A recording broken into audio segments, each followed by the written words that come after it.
I've put together approximately 35, maybe 37 videotapes, and all the information comes from a book dictated to me by God as his righteous servant, a man described in Isaiah 53, and a man described in chapter 11 of Isaiah, the descendant of David, the twig from a shoot that grows out of the stump of Jesse, and it is a stump because of the vanished and failed ancestral tree of the kings of Judah, the line of Jesus. He cannot be the man of chapter 11. He's not the anointed one. He's not son of David. None of that's true. The other book, that book is called Isaiah 53, The Day of the Lord. And there's about 3 chapters in those particular videotapes that come from the second book that we wrote not too long ago. He dictated to me the story of my life. It's to show you how I fit the verses of Isaiah 53 with regard primarily to suffering, familiar with disease. So that would be wounded, and as it turns out, cancer. But the other words that you find in Isaiah 53, punishment, maltreatment, crushing, bruising, chastisement, okay, that is all in God's power. That's all in God's power, all those words. But the books are unpublished, shunned and despised, the kind of afflicted by God, plagued. Nobody understands it. This is so different than the Judaism the Jewish people have been taught. This Messianic era that will never occur. And we know it's not going to occur now once you believe who I am and how you cannot. After the mountain of evidence I have presented that is in those books, just as Moses today would have to say, well, look, I wrote Leviticus. You think I just came up with that?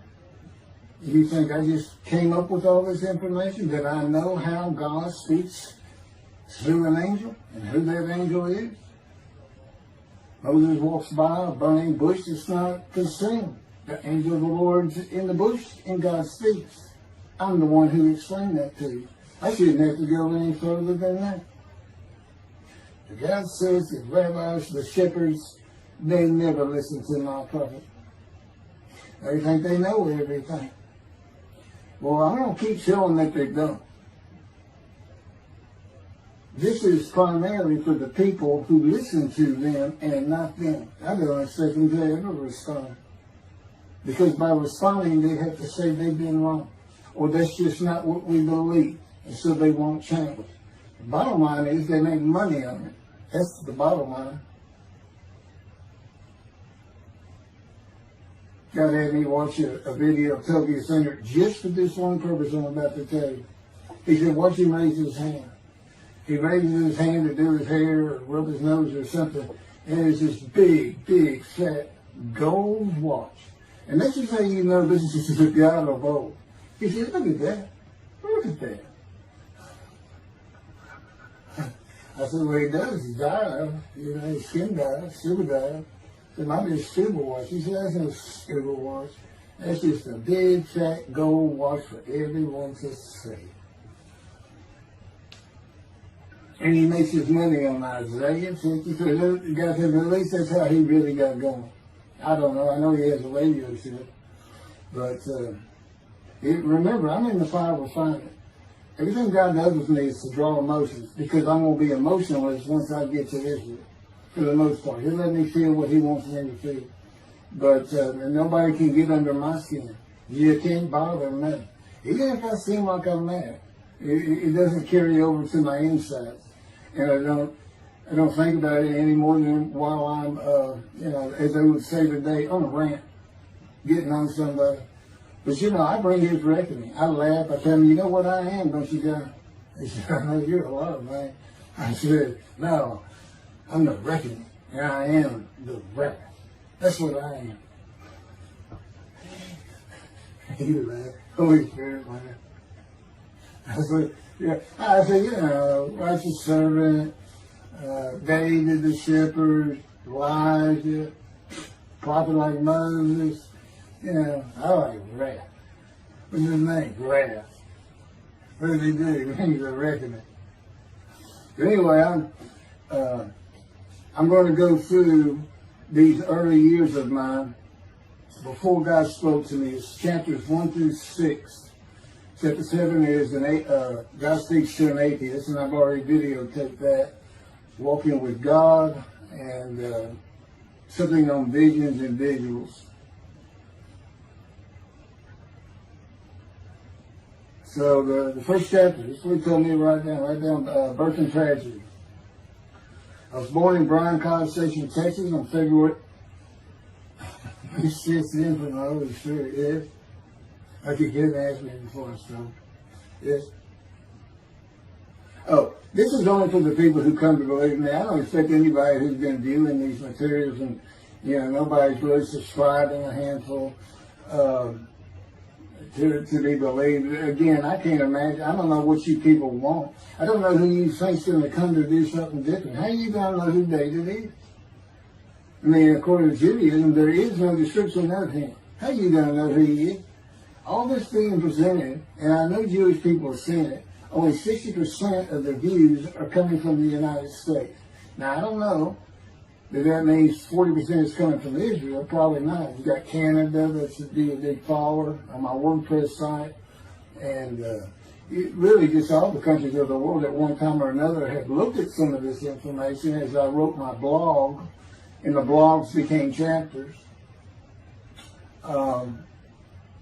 But I'm assuming some Jews have heard of what some man is saying he is Moshiach, and they're watching. Well, this is for those who come to believe. The people who want to be the witnesses, the many made righteous. By my knowledge, by the things I can tell you that God would have me say to you. So, you know, this might be bored to tears with others, but it does show suffering, pain, and emotional pain, my background, and just who I am. Not just some kook out here. You know, people say, well, he's hearing voices. Listen, as a lawyer, I ain't even do criminal law. I've seen some of these people who hear voices. I promise you. You know that's a person who should be hearing voices when you just sing and watch them for a couple of minutes. That's not me. Excuse me. Okay, I was born in Bryan College Station, Texas on February 21st, 1957. And that's interesting because that's the year the first satellite went up. Russia sent up Sputnik, which was really 3 different satellites, and all together they were called Sputnik. That is considered the dawning of the age of the internet. Now, I've asked God, how did you select me? How did I be blessed with this and learning all these things with this crazy life that I've had? And but he won't answer me. He's gone poker. This poker guy, he's not going to talk. It's not going to change expression or anything. Or me getting an impression that he is. And so I tried to come up with it on my own, and that is where I started. I said, because I know how important the internet is to this. It's the only way to get things worldwide, and all the teachings that have come through it. I didn't know, you know, I'm 63. I'm not like the young people who can just text messages without looking at them, and all that. But he's taught me everything. He taught me how to set up Facebook, Twitter, you name it. He was just so good at your computer, do this, do that. You know, commanded it and directed to become very good at the computer and, of course, word processing. You know, I'm a regular secretary, except I still henpeck with one finger. I used to. But God says that's to show you I have perfect use of this disfigured right arm. It just doesn't have muscle in it, and my shoulder's showing. Anyway, I was born in Bryan College, and that's where Texas A&M University is. And my dad was attending Texas A&M when I was born. I graduated from there 22 years later, which is a story in and of itself. So I was born premature in the 7th month of my mom's pregnancy. I was born in February, and there were many complications. My parents were told I would not make it through the night, and they should just take me home. Mind you, this is 63 years ago. The biggest problem was that my insides had not fully formed, and it was impossible for me to take milk. Mammy, my great-grandmother, told my parents, boil rice. Feed him the rice water. It's got all kinds of nutrients and minerals in it. Dad says he threw out a mountain of rice those first few months. And it would not be my last encounter with death.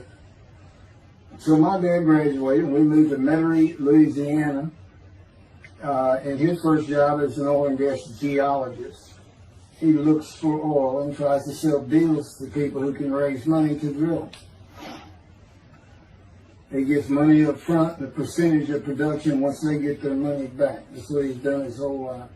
And I became, as a lawyer, I became board certified specialist in oil, gas, and mineral law because I had found it so interesting. As a young boy, I became interested. But he rarely had time for us. The other part, I said, okay, well, I was born with the dawning of the internet, so he's got a selection process for 57. And I come from a dysfunctional family. Lots of drinkers, lots of fighters. And on my mom, her grandfather committed suicide. It's tragedy. Earth and tragedy. In the Great Depression, he lost everything. He owned land in what is now downtown Dallas. But then when she was about 4 or 5, her mother went down to the market square in Crockett, Texas, small East Texas town. Everybody has their courthouse in the center of town, and there's streets on either side with stores. She went to the hardware store and purchased rat poison. She hadn't gotten hardly out the door when she opened it and took it herself. Died right there on Main Street in the middle of the day in a little small town. I don't know how long that would have been. My mom's 85 or 6. She was 4 or 5, almost 80 years ago. So I'm sure it was quite an event. And her dad took her and her sister's about 2 years older, to Metairie, and not Metairie, to someplace in Louisiana. But could have been Baton Rouge. And her father became a elevator operator. And you can still find this in Houston when I was at law school. I went to law school downtown Houston, but South Texas College of Law. And at the courthouse, they would have somebody sitting in there on a little stool and with a lever and take you up or down, take everybody up or down. With all the lawyers coming in for the court cases, it was packed. I'm sure they've done away with it by now. But that's what he did. And they found him one day or night. He had taken out a pistol, he shot himself in the head and killed himself. So now she had suicides on both sides of the family. And her father's brother took the 2 girls in. He actually adopted them. And she was about 10 or so, I believe. She's with him out in some shack in East Texas. And, there's not even phone in this place. And he took a shotgun. And I'm sure he'd been drinking there all known for it. And blew his head off right in front of her. I mean, that's all the circumstances I know about it. It doesn't sound like a good scene at all, but it scarred her for life. Okay, we've been taking care of her from the get-go. My father amazes me to no end. What he has done to care for her. See, they knew that was his sweetheart. Eventually, now at 10 years old, that's who he married. And they're both from Crockett, Texas. Small town people. I still take care of them. They've taken care of me for 10 years. Got to me from society. He made me quit law. terminate my law license in Hawaii and Texas, and took me into poverty. I've been in poverty for 13 years until I just now filed for Social Security early. But I give them more than 90% of it to make up for everything they've given me for 13 years. While I'm in God's fire of refinement, learning everything I need to know. And I have learned much. There ain't any question.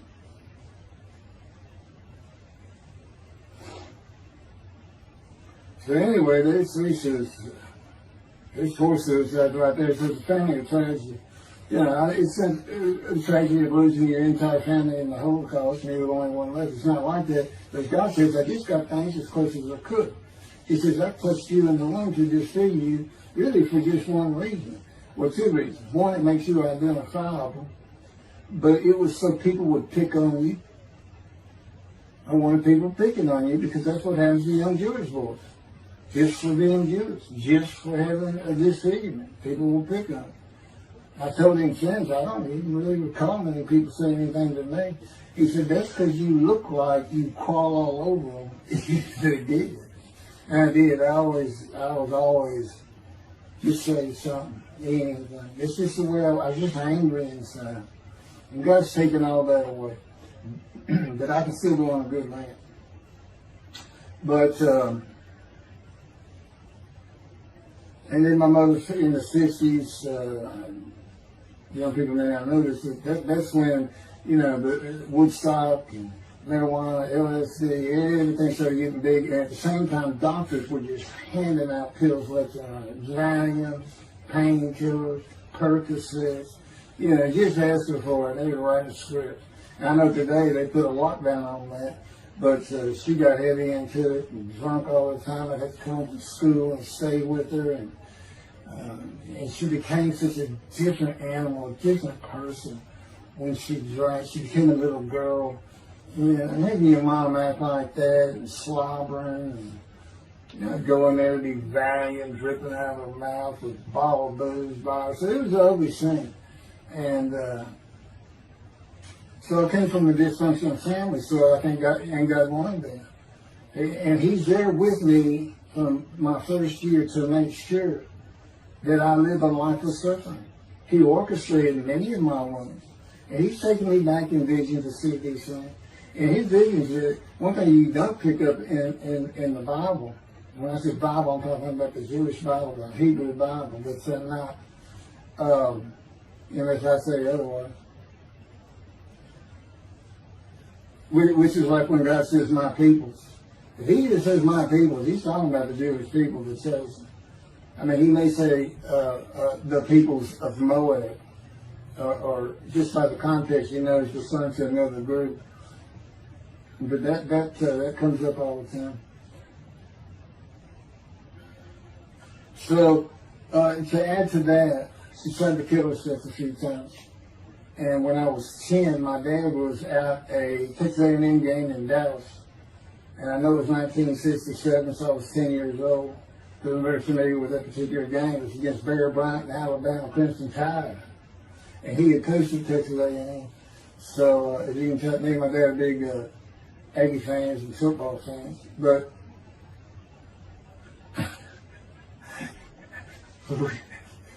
I had to share with me to see those games in Israel. Somehow my paycheck was like, he said, we'll get it. That's the Holy Spirit. We'll get it. He's so funny. I don't know where my sister and brother were, but I heard some noise and I went down about 1 or 2 in the morning, and our stairs curved, and there was a little bay window cut out, and I looked down out into the living room, and she's laying newspapers on, and just sat there watching. Didn't know what to do. And she got down that paper and took out a butcher knife, not a razor blade, a butcher knife, and opened her wrist up. And just happened again years later when I was in high school. She opened her elbow up, and that was god awful. I don't know. But before she bled out, my dad opened that door. I sometimes think she knew he was going to be there soon, would probably save her. But it didn't look good, and I hated myself trying doing something. Maybe that's why I was so angry. Anyway, because I didn't do anything, I just sat there. I couldn't move. I don't know. I don't even know what I was really thinking, really. But I tell you what it did is it told me how much her uncle blowing his head off must have done to her. That must have really hit you. And I had nightmares my whole life. But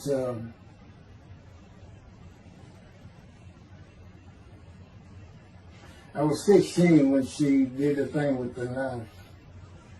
But you know what? My dad finally got her. He got her the best psychiatric care in Houston, Texas, and that's big because we got a medical center that's renowned throughout the world. And they put me back together many a time. And she never did that again. And the amazing thing is how different she is in her very advanced old age. I mean, it's like she was never that person of the 60s and the 70s and the 80s. I don't know how my dad survived it. I'd have never stayed. I'd have taken the kids and said, try to find us. But he's not like that. I've never seen two people who love each other so much. It's crazy. But anyway, I was married for 20 years and we weren't like that at all. We finally divorced for irreconcilable differences. Okay, my first major surgery when I was 2 years old. My first surgery. Up above here, I have a scar. I had my first of many surgeries. Been born without my right pectoral muscle, small shoulder, wielded arm. And there was the movement of my arm was restricted. There was some tissue in here that had to be cut out. So they opened me up and did that. I was born right-handed, but I do everything left-handed. Except for light things. Like I shoot a basketball right-handed. I throw a ball right-handed. Darts, things like that. But bowling, I'm left-handed. Yeah, anything heavy. And I was quite average. If I had two good arms, I'd have probably been on scholarship. I was already offered a partial scholarship at a small school for track, even with this bad arm. But I just didn't have the fast start. You got to have two strong arms just pushing out in front of you. But I was some kind of quick and fast. So, we moved back to Houston to a place called West University, a suburb. And this little story, I don't even like telling it, but God told me I had to. And he had something to do with it. But I'm not going to go into that part of it. So anyway, I had decided when I was in second grade, I was tired of school, didn't want to go anymore. I don't exactly know why. I just know I said, that's it, and now I'm not going. Dad came to get me up and finish school, I said, I'm not going. And it was on. He was going to get me there. It took him about an hour to get me to the car. Fighting and screaming and running around and hiding, getting under bed. You name it, I was doing it. And anyway, he finally gets me to the school, but he's too tired. He wasn't even going to try to get me out of the car by himself. So he get out, and he goes and gets the principal. Now, my dad's about 6'2", but he's real slim. And but he comes out with his principal, he's taller than he is, and he's a hefty guy. He's burly. Anyway, so they come and say, get out of the car. I said, I'm not getting out of the car. I'd already locked the doors. Only the two front doors locked, and it was those locks that you pull up and push down. And so my dad used the key, and he popped that lock up, and I slammed it back down. I said, I'm not going to school, I told you. He took some keys, they started throwing the keys at one another over the roof. And the principal was trying the same thing, and I'm slamming his door, I'm leaping across the car. Man, I don't know how long I went, but they finally, in 5 minutes maybe, seemed like an eternity. I was terrorized, this is the way I looked at it. Anyway, the principal got it open, and I saw that door open, and I got back on the far other side of it, by the steering wheel with my back against the back door. And I curled up like a ball, had my knees on my chest, and he reached in to get me, and I unleashed on him, kicking him in the face with everything I had. He broke his glasses, and his orbital bone got shattered. So, That wasn't my first principal either. There's another one. So, but anyway, so they carried me in, and it was very embarrassing. I was crying. But again, funny thing, nobody, because I stayed with this same group for 9 years, going to Western University and the junior high there that you go to. Nobody ever said anything to me about it. And I knew some of those kids that were in that class.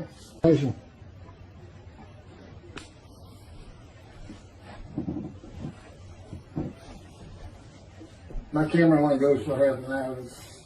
I can see on the screen that I had point towards me that when it runs out, I have to turn it off and turn it back on. But anyway, that ended my fight with my first principal.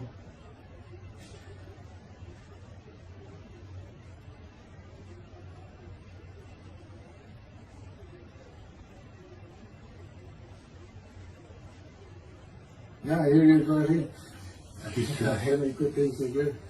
In the 10th grade, the principal of the school told me to cut my hair.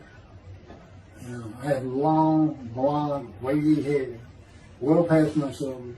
Again, this is, I graduated high school in '76, and this is in junior high, so it's in the early '70s, but it felt like the '60s still.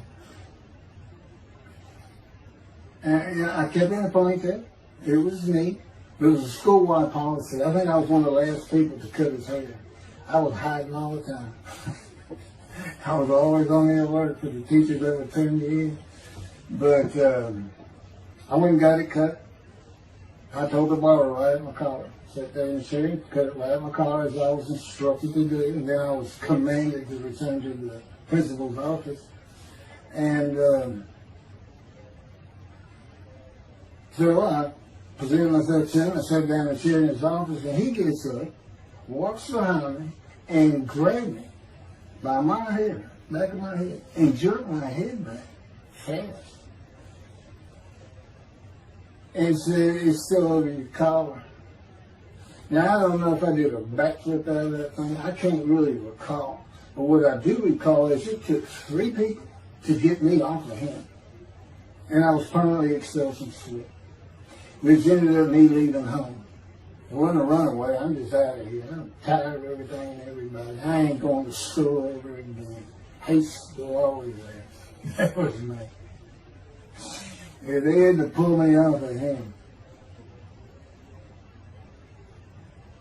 I understand through a friend of mine. He said, "You know, my brother went to that school. He has some stories about that guy." So it wasn't me. It was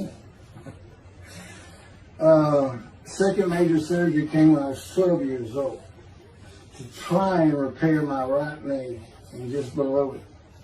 I was running full speed in a field. High grass and weeds with a family dog. And God says he had something to do with what the dog did. For no apparent reason, just suddenly he was running at my side. And he just bolted, he just stopped going straight to the heart of the left and went right between the legs. I go sailing in the air, and I came down on my knee. Except my right knee came down on a broken Coke bottle, Coca-Cola. And they used some thick glass back then. It was stuck nose down, way down. It was all broken up, but it was the bottom all jagged at my knee. Just, you know, they said it went to the other side of your knee. They said, "You got that whole field in your knee." But when I got to the hospital, I sat there for a long time. The first doctor came in and just told my mom, "Right from me. I'm in the room, y'all." He said, I can't repair it. It's not repairable. We want to take it off. You can't use it." And I already knew that, because when, as I started screaming and yelling for my dad, he finally came back. This field was behind our house. There was a chain link fence, and in the field, and you know, my dad finally heard me. He got over. He saw the blood and saw something. He scared to death. I'm going into the shop, and he got me to put my arm around his neck, and he said, "Can you walk on it?" And I tried, and it just collapsed. It was useless. It was awful. And then I had to climb over that fence. And my mom was going crazy and screaming and crying. And he had to go take care of her. I'm sitting in his bathroom, my leg all opens up, and I'm just getting sicker and sicker. Nauseated, scared, I was crippled. And but anyway, they get me down to the hospital. And just, like I said, first officer, just like, we don't know what to do. And just right then, and God said he knew he was going to be there. This doctor walks by, and my mom recognized me. And she goes, Dr. Kane. And she runs out the door. Well, this is Dr. Kane. Her mammy that I mentioned earlier, in her old age, very old, maybe in her 90s, I don't know, late 80s, but living with her sister, broke her hip. And this doctor repaired it. This is a long time ago, people. Repaired it, and she actually walked again with a walker. I remember. But that's who this doctor was. And she said, my son, they're going to take his leg out. You've got to come look at it. And this Dr. King actually became the medical doctor for the Houston Oilers. He repaired me and then before and after me.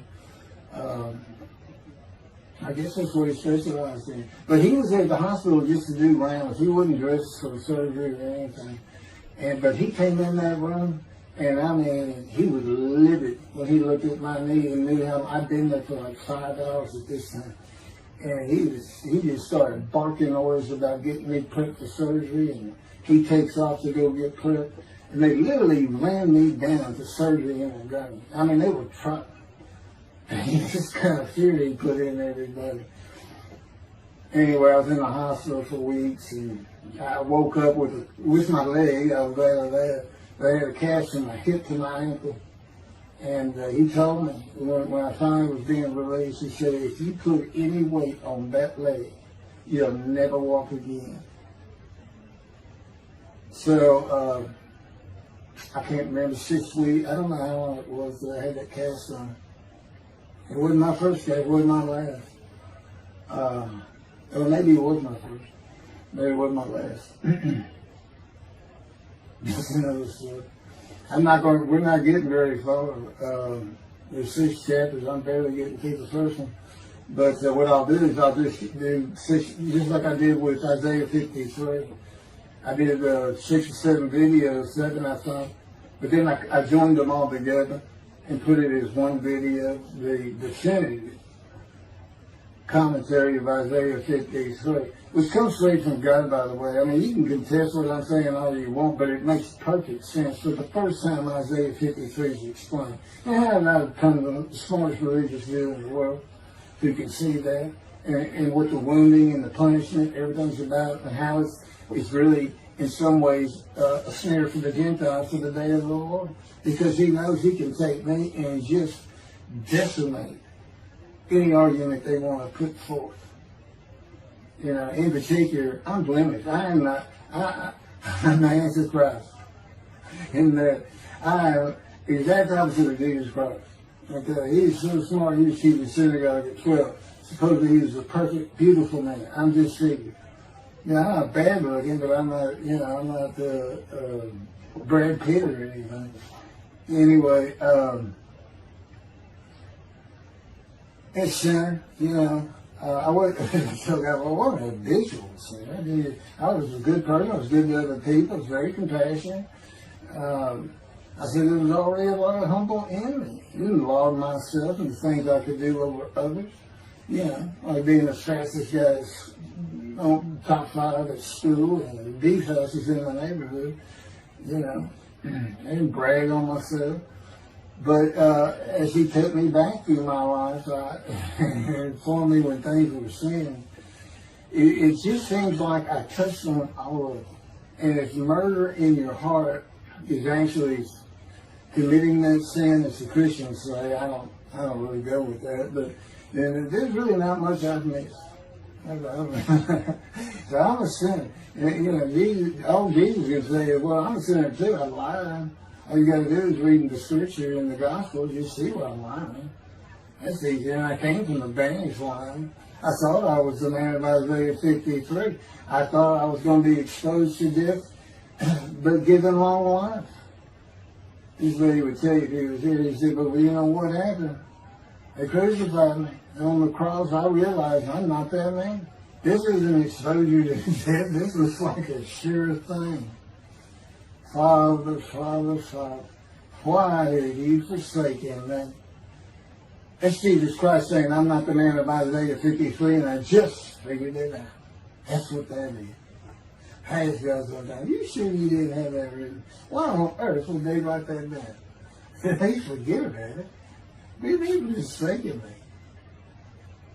That's what it's about, Christians. They got their way. They can explain that being counted a sinner means he got crucified with the sinner beside him being crucified on each side, left and right. So there's three of them, so he's counted a sinner. Okay. You know, it's supposed to be the scripture. Don't be able to find a person to do. You might tell Judaism the same thing. You know, this is to find somebody. It's not the people of Israel. They're all kinds of people. Now, we're looking for a guy so God can have a Moses. Why? We have a new covenant. Why? It's the day of the Lord. Why? Jeremiah says so. That's why. It's so easy. The lamb blooms again. Okay, and he's coming to friendship with the temple. So the lamb blooms again at a time when there's no temple. Jerusalem's going to be rebuilt. It's a metropolitan today. This is no Jerusalem of antiquity. An old city might be too big. And I'll make a new covenant with you. I will forgive all your sins and remember them no more. That will cause Torah to be written on your heart. It's a metaphor. When did he do this before? Oh, that's right. Assyrian Babylon exiles. Isaiah was right before. God said, I forgive your sins, remember them no more. They became a holy city. What did they do? They did the second. What are we missing? The third temple. This is so easy.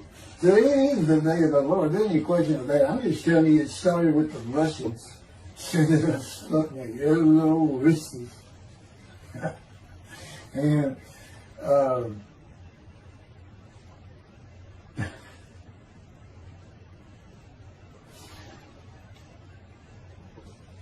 he's bringing the covenant, but he's got to have a Moses. He's a sinner prophet like Moses. So he was saying, it's Joshua. No, it's not. I'm leaving today, the day of the Lord. And guess what? He gives us a description of him.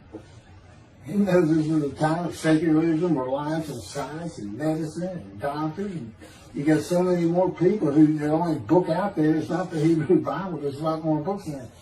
You know, there's all kinds of distractions, television, cell phones, computers. You know, back then, you know, you just sat around and said, what do you think that's there? I don't know. We can send some rain. You know, it's just, I said it's easier to get them back then. But here it is. It's here. And God said, you see why I put Shunner and Despise in there? Because for a while I said, God, you know, this is before we really got the books done and everything. I said, I'm just sitting in a room. I can't really say anybody Shunner and Despise in that.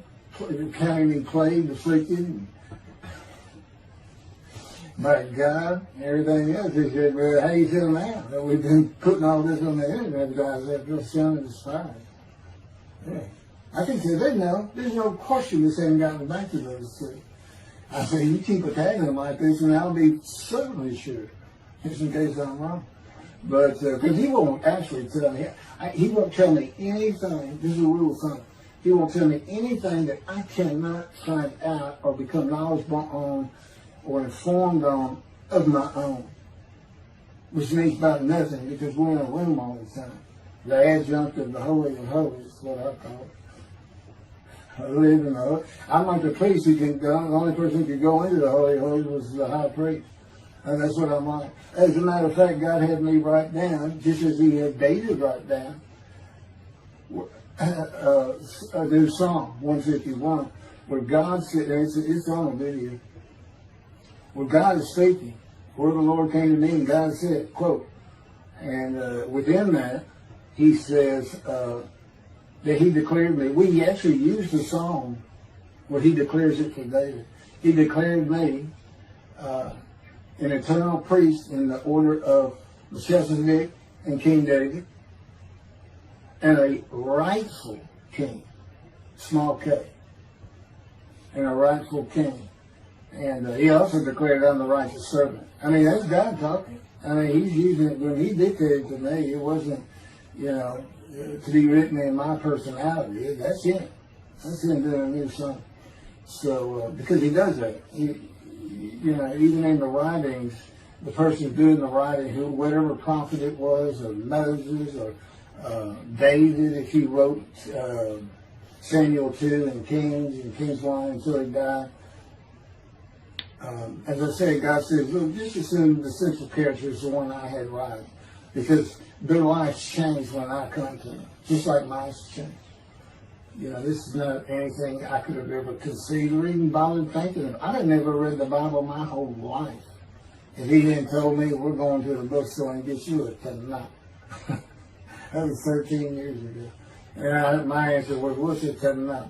I didn't know anything. And look at all this knowledge. But this is it. This is the only power he's going to use in creation. He's not going to perform miracles. He's not going to have me performing miracles. And he's not. He said, the only power I'm going to use is on you. What I can get you to do. He said, I can take a Gentile Texan and take him to Israel and get my temple built. Okay.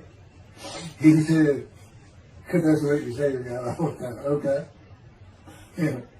And one night, I hadn't even read Isaiah 53. He didn't come to me and just say, offer yourself for guilt. I crushed you with cancer. It was me that did. That's not, I wouldn't have known what he was talking about. We finally get to Isaiah a couple of years later. He said, keep reading Isaiah 53. Is that okay? And so I read it. I said, okay, finish it. He said, who do you think that is? I said, I have no idea. I can barely read it. I didn't know what it was saying.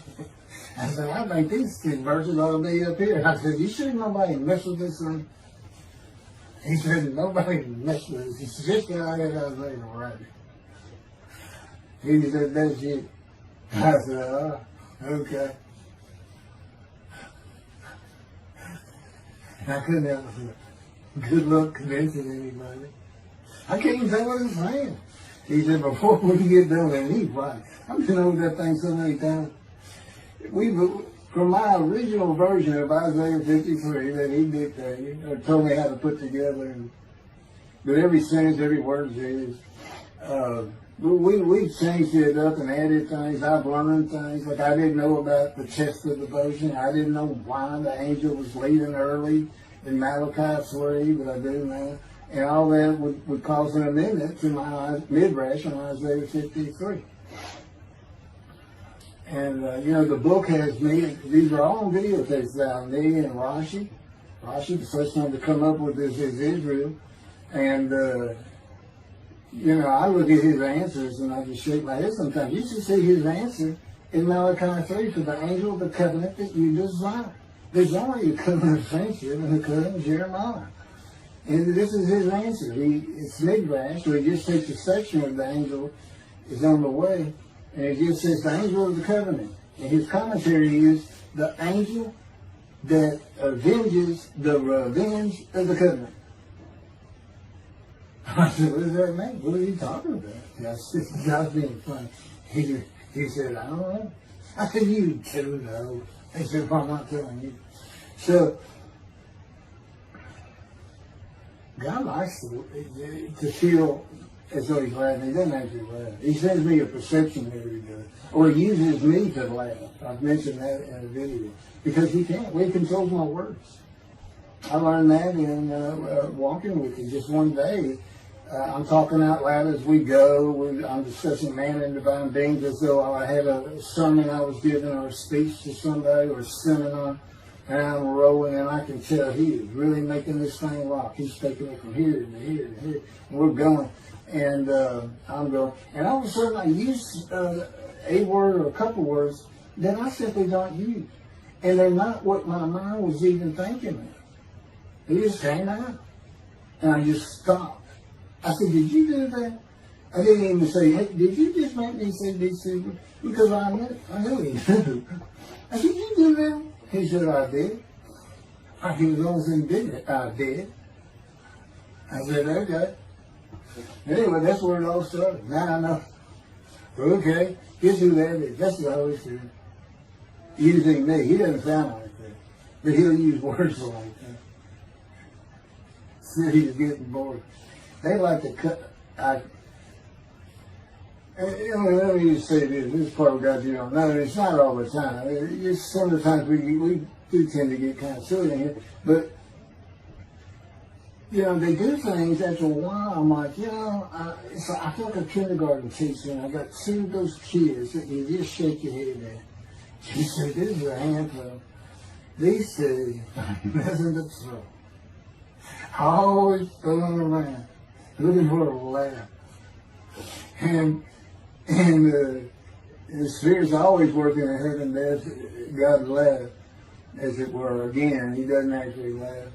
It's a perception that's His emotion. If God has any emotions left, because worrying about other people's pain is not one of them. He ain't that clear to me. I don't care about your pain. And just saying it makes you mad. Because it's Him drawing. And He do this so many times over and over. He says this is easy because now it irritates the fire out of it. He just started. I said, how do y'all keep doing this stuff? And one day I told him, I said, I got it. Which means it actually came from them. I got it. You never grew up. You never got sent to your room. You never had to climb that mountain to achieve something. Put yourself out there. Nobody's ever hoped you. He said, I said, that's what it is. You never grew up. That's what it is. Yeah, I'm dealing with the child guy. That's what I'm dealing with. Helping my argument. And then he came down as mean, very serious and mature guy. He didn't bring that argument up anymore. But that's how it gets to me sometimes. It's an incredible lot. For me, I'm not going to get to him. I get to him at the end. I'm getting close to when I got shot. I thought that was a new chapter. Oh, it's not. Well, I'm going to put it, this is getting long. Anything over half an hour, we try to stop. My Isaiah 53, 5 hours. But, I should watch it all at one time, of course. He doesn't hardly let me watch it.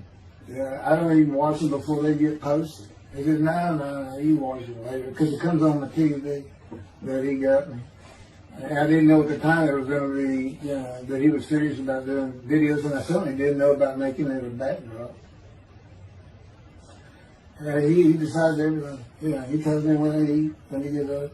I don't sleep probably at all, 2 or 3 hours a night, and sometimes less, and take a half hour nap sometimes. But I found out I feel fresh. I don't need that much sleep. He said, you're not really doing anything. Why do you need a lot of sleep? And see, that used to make me mad. Now it is later. Thank you very much for listening. I'll pick this back up on another video, and eventually I'll put these first 6 chapters, just like I did Isaiah 53, because it's a book that he dictated to me. I can't get it published. I'm going to put it on YouTube. That's why I'm reading it. And as I say, if you don't want to listen to it, don't listen to it. But the information that's in these books and in those videos is, that's not proof. And quite frankly, God said if that's not enough for them, well, that's just too bad. Utter destruction is what they end up getting. They better learn how to listen to the prophet. See, it's no different than the people back then. They'll say, well, why didn't they listen to Isaiah? Why didn't they listen to Ezekiel? Why didn't they? They laughed at Ezekiel. That's what Rashi says in his commentary. I didn't know it was laughing at him, but just ignored him. Everybody thinks they know it. But in any event, I do know there's one chapter we haven't put in there, and that is recognizing a prophet in a town. It says Moses vouched for Joshua, so he didn't have to be tested. And the problem with all that is, and I think why God hadn't had to put it on video, is that they're looking for a seer, somebody who can see the future. You see, that's antiquity. I mean, that's not what you're looking for today. Moses wasn't a seer. And none of the prophets were seers. They just wrote down what God told them to write down. God's the prophet. Is the one making prophecy. And what he does, he doesn't actually just see the future. He walks it through. He says, okay, right here is when they're going to send up the satellite. This is where humanity will be at that time. He can walk it through in his mind. As I mentioned, his eyes, he doesn't have them. It's just his absolute knowledge of all things. He can form a picture of this thing. Me, it's in here. He knows every atom of my body. And it's like he does a vision for himself, a visualization. That's what I call when they put pictures in my mind. He says, and he puts it into the spirit's mind. And they're both within me. You know, the big cloud that just came down. If you're sitting in a room with me, it envelops you. But it engulfs me, it goes through me. My little spirit cloud becomes part of the big cloud. That's why God is in his spirit. Here's the elements of spirit, here's the elements of God's presence, his mind. Two clouds, they just come together, they can be together. Okay, God's still one. He created the other cloud. And then in this room, filled with them, my little spirit is like a little cloud that just came in and part of it. That's who I am. That's the man in divine being. Okay? No, it's like nobody's really expecting it. Well, maybe it's because you didn't know these things. And now they want, I get to see them shunned. Shun means I'm not looking at that. It's not like a coup. We by faith, by the fundamental principles of Fambam, the talent, from his diagnosis of the talent. Once you do your own, once you throw the talent out and learn some new stuff, once you get out of antiquity, every religion has an end times like that. Every religion ends up with utopia for its people. Everybody. Well, don't be like everybody. You're the Jews. Go ahead, let's get practical. Let's have God in our midst again, in a man like he was in Moses. Let's point at him and tell the Christians that is the man of Isaiah 53. Here's what it's about. God said he's coming back. He told us, we're not waiting on him like you. He said when he was coming back, he false prophesied 5 times. He ain't coming back. He wasn't who he thought he was. He told us on the cross. I'm not the man of Isaiah 53. He tells us. What else was he doing? Why did you say me? I'm about to die. What do you think he's talking about? What do you think he's thinking about? You're not supposed to die. He thinks he's the man of Isaiah 53. So do they. Which is mind-boggling because I'm the man. And there's nothing about me that says Jesus Christ. Nothing. You should hear me cuss God. I cuss him trying to die. I've begged for death 1,000 times. He said, it's not been 1,000 times. I said, it's been hundreds. He said, well, that's true. You have cursed me more than any man in the history of mankind. And he said, and you did it face to face. And I said, you should have made me so mad. He laughed, y'all. He laughed. When I'm cussing him, he did make so mad. And oh, you're kidding, that's the way. He gave me his perspective. This is what I did. He said, Keith, imagine you created ants. And ants are living beings. In other words, they can think and they have emotion. Okay, you get a great big ant farm over here in the room. Okay, you decide you're going to get one ant to get all the other ants to do stuff. But you got to get him ready. And you get him ready the way I'm getting you ready. Now, he's mad at you. Right? I said, yes. Yes. And he said, now, magic. I'm always laying in the bed. I got a big table. I've got a microwave on. I put my computer on. I got a big fan I like to have on. And he said, look over that table. Now imagine that ant got loose. And he is crawled up. And he is standing on the corner of that table. And he is giving you the what for in ant language.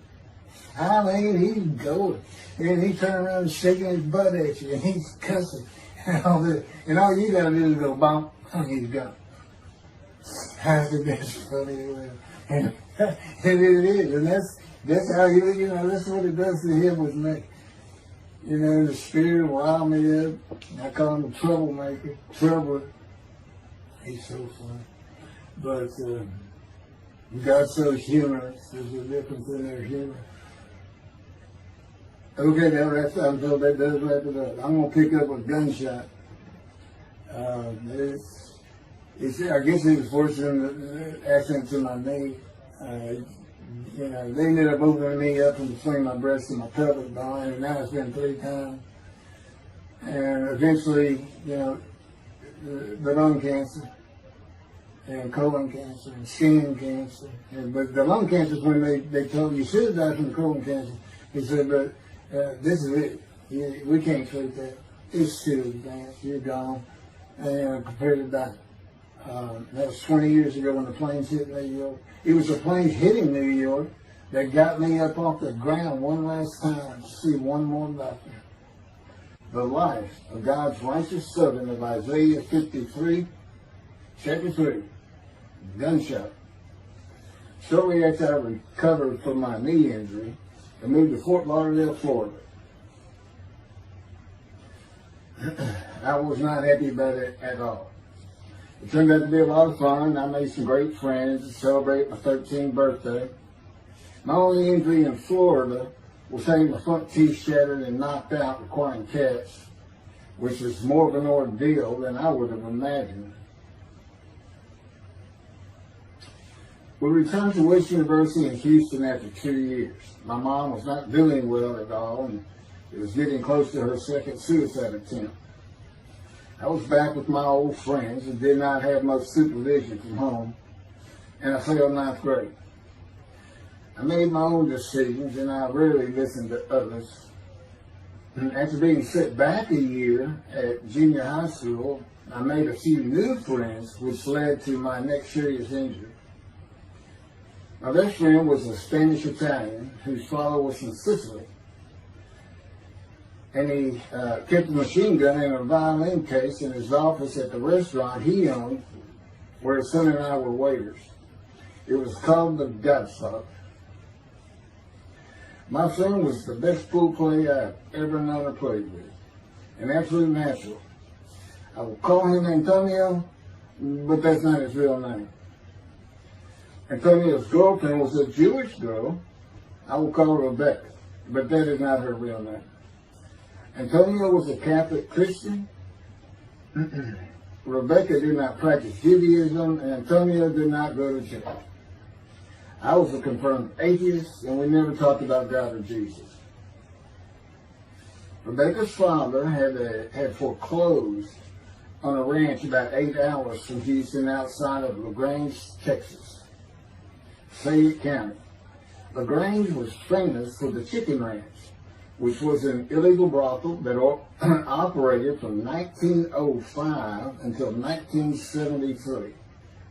The business served as the basis for the 1973 ZZ Top song, LaGrange, and the Broadway musical, The Best Little Whorehouse in Texas, as well as its 1982 film adaptation.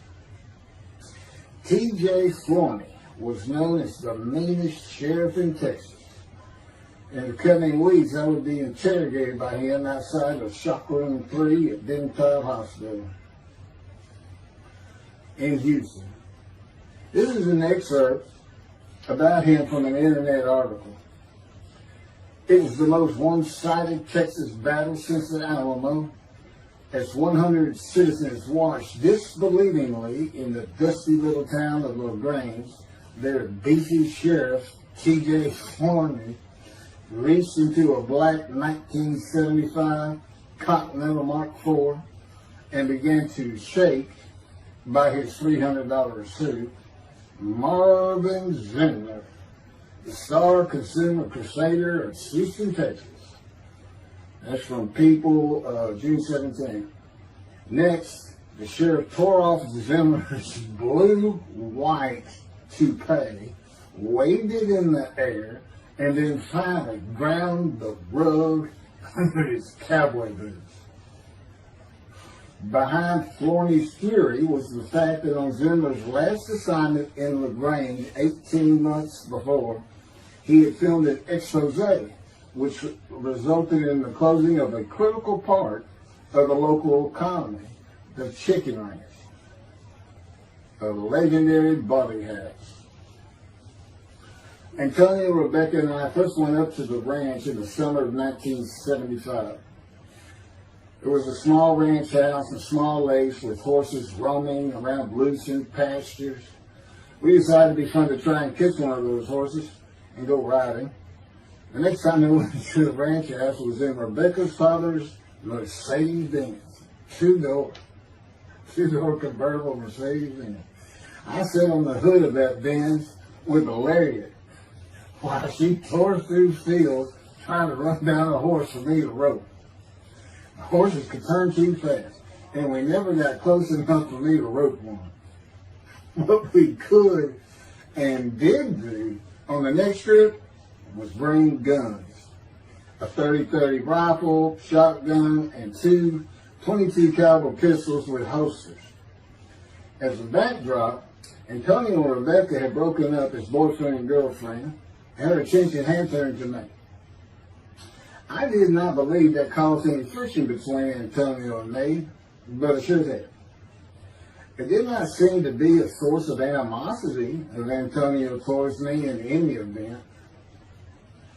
On October 5, 1975, we were all back at the ranch having a great time. Tony and I were shooting at cans with our pistols and practicing a quick draw from the holsters. We were standing shoulder to shoulder, about 3 feet apart, and he was a little forward of me. Rebecca came up behind us, between us, and said she wanted to shoot. Antonio passed his gun to her, and it fired when it was going by me. The bullet went on a straight line through my bladder, intestines, and colon, from the front right and lodged in the back of my left buttock in my backside. I could see the trajectory in my mind. I fell to the ground, and Antonio fell on top of me, rolling me over and over. I think he was looking for an exit of the bullet. I told him to get me to a car and get to a hospital. Felt like Babe Ruth had swung a bat up between my legs. I never once thought of God. On a big ranch, there are several gates for different sections of land and different purposes, usually with chains and a lock. When we got to the first one, I told Antonio, drive through it. I told him to ram it. I knew I was dying, and all I could think of was, you have got to hurry. I didn't panic, but I had never been so afraid and had never felt fear like that again to this day. Sometimes I think I have forgiven Antonio for accidentally shooting me, but I had not and cannot forgive him for stopping at those gates. I'm still mad about it. I was seriously angry at him. We got to the LaGrange Hospital before noon on a Sunday. They had to call the doctor to come in. I asked the nurse for something for pain, and she told me my vital signs were too low. That if she gave me a shot of morphine, I'd drop dead right there. It would kill me. No pain medication. The doctor came and looked at me and said there was nothing they could do there. He told me they were getting an ambulance to take me to Houston, Top Hospital, where they operated on gunshot victims all weekend long and do to this day. It's a trauma hospital. Many young doctors from Baylor University, all around the state. It's a high desirable place to be because you're cutting all. If you want to be a surgeon, you're cutting all day long. I knew one thing with a certainty. I could not pass out and fall asleep. If I did, I would not come back. In an ambulance, I talked to two fellows that were tending to me, as much as anything to stay awake. I asked them such things as what it was like to be married, graduate high school, have a career job, but my mind repeated over and over, you have got to hurry. We arrived at dusk. This happened before noon when I got shot, so now it's getting dark. When the ambulance opened, my brother jumped in to help. My mom was standing by the entrance to the shock rooms in her fur coat. She later told me that since Top was a public hospital, it might help if they thought we had money. I didn't see my dad, but my sister told me later, the whole way to the hospital, all he could say was, to God, please don't take my boy from me. I had stayed awake for some 6 to 8 hours in awful pain. They took me to shop room 3. It was filled with people giving orders and very loud. On the table, the nurse told me she had to put her finger in my bottom, which embarrassed me. And I raised up like a sit-up and saw nothing but blood rushing from my bottom onto the table. You have to hurry is all I could say. They finished prepping me for surgery and rolled me to a hall in a line of others awaiting surgery.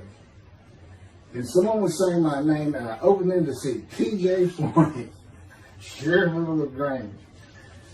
He wanted to know if I'd been shot intentionally, what we were doing at that ranch, did we have permission to be there, and et cetera, et cetera. I told him I thought it was an accident and to leave me alone. I never saw him again. I didn't have to wait long. The orderlies bypassed everyone in front of me and took me to surgery. I awoke in a large room with about 10 beds on my side of the room and 10 beds on the other with other patients, and I could hear moaning and crying here and there. It took a few moments to remember what had happened and why I was in there. I fell back asleep, and when I awoke, my dad was telling me he would have me out of there into a private hospital as soon as possible. It was the next day when they transferred me to the Methodist Hospital in the medical center where they had operated on my knee, and I had spent weeks there. I had a hose with a bag coming from my bladder and a colostomy, an opening called the stoma, which is your intestine on the outside of your abdomen, with a bag over it for going to the bathroom. I was out of danger from dying, but still very weak, and I needed to gain some weight. The track team was already getting together, running distance and cross-country workouts provided by the coach, preparing for track meets in the following school semester. I lived about a half mile from the high school. The day I got home, I walked to look at the track. It did not seem possible I could get back in shape. I was afraid to cross the roads to the school. I could not even trot to get out of the way if a car came my way. My insides felt like jelly, and I had been warned that too much physical exertion in the first 10 days could cause a stomal hernia, and my intestines to start extending from my body. I was homeschooled for the rest of the semester by a private volunteer tutor, and passed classes I probably would have failed. The beauty of that gunshot was that it changed me. I was never going to graduate high school, having failed so many classes. So I set up night school classes for the next and my last semester of high school. I was 18, soon to be 19, and a senior.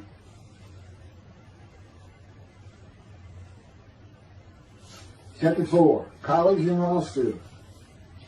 Before the summer of 1975, one of my best friends in the track team, who threw the discus and shot put in field events and was a senior, told me he wanted to do something big the coming summer before starting college at Louisiana State University, LSU. I was only a junior and I had no plans for the summer. He mentioned this to me and I began thinking about how long it had been since I had been to Colorado. My father, who had really good years and many so-so years, depending on how the oil and gas industry was doing. And when I was in junior high school, he had sold some prospects, had completed a few wells, and had purchased a condominium in Pagosa Springs near Durango, Colorado. My friend's name was Keith Miller, and I called him Miller. He had given me the name of Say Babe. At one of our night track meets, I was running the 330-yard low hurdles, and the last turn was behind bleachers where the officials lost sight of us for a few moments. A 1 or 2 mile left veered out of his lane into mine and took my hurdle, and I had to slow down and go around it, yelling, "Hey man, that's my hurdle." I wasn't happy. I do not remember how Miller knew what I had yelled, but he was probably on the football field inside the track working on shot putting biscuits, watching me run and hurting me. I did not really know him very well at this time, other than he was a popular senior who knew everyone, and in stark contrast to me. On the following Monday, I was walking down the halls between classes, and coming in the other direction was Miller, though I did not see him. Then as he was passing me, in a loud voice, loud enough for everyone in the entire hall to hear, I hear, "Say, babe, that's my hurt." Hence, say, babe. That began a really good and fun friendship, and I got to know the class I should have been in if I had not failed ninth grade. And because I was Miller's friend, I was immediately accepted by anyone he introduced me to. I found out about 40 years later on Facebook. I looked him up and we friended that he's Jewish, and particularly because of his brother. He's got an older brother, and they look just alike. They live up in Oregon. But I did not know that. It's not something we ever talked about. Just didn't think about it. I'm sure he wasn't observant at the time. I told Miller about my dad's condo and suggested we plan a trip up there to backpack in the Womanichi wilderness of the San Juan National Forest. I had hiked there while in junior high school with a friend and his little brother. I had a driver's license in my second year in the ninth grade. The prominent 13,000-foot peak is 10.7 miles from the town of Silverton, which began as a silver mining camp in 1873, and that is where I plan to take Miller.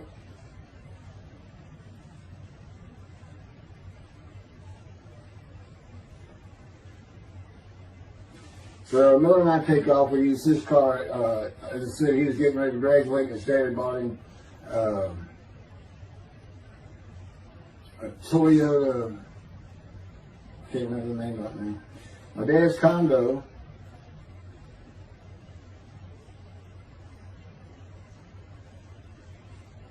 is about 60 miles from Durango, where a train depot is located that runs a train to the Womanichi Wilderness to Silverton. The train is an authentic, narrow-gauge, steam-powered, coal-fired, scenic railroad train ranked one of the top 10 scenic railroads in the world. It's something else. It stops twice in the same places to let off and pick up hikers and backpackers in the Animus Canyon of the Womanichi.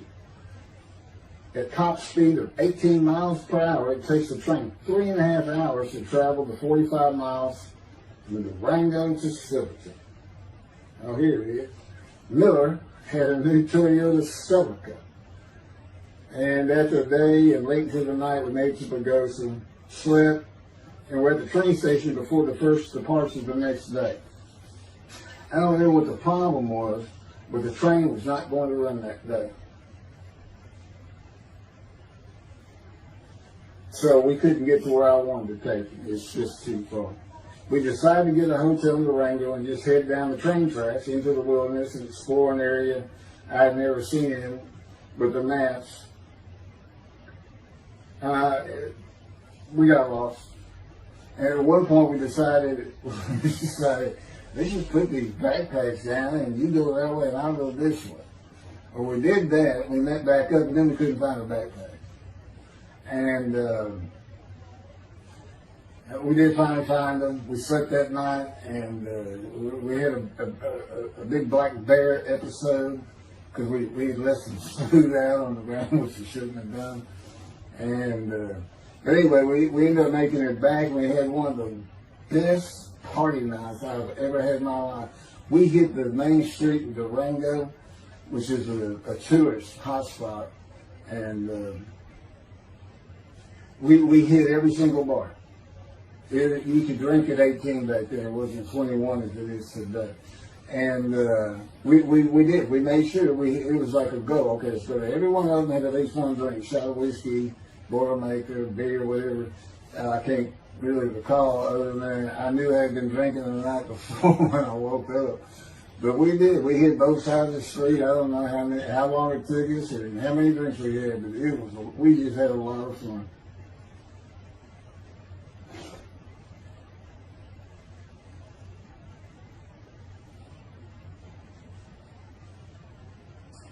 Okay, I'll be coming to chapter, I guess it's 4. I don't know.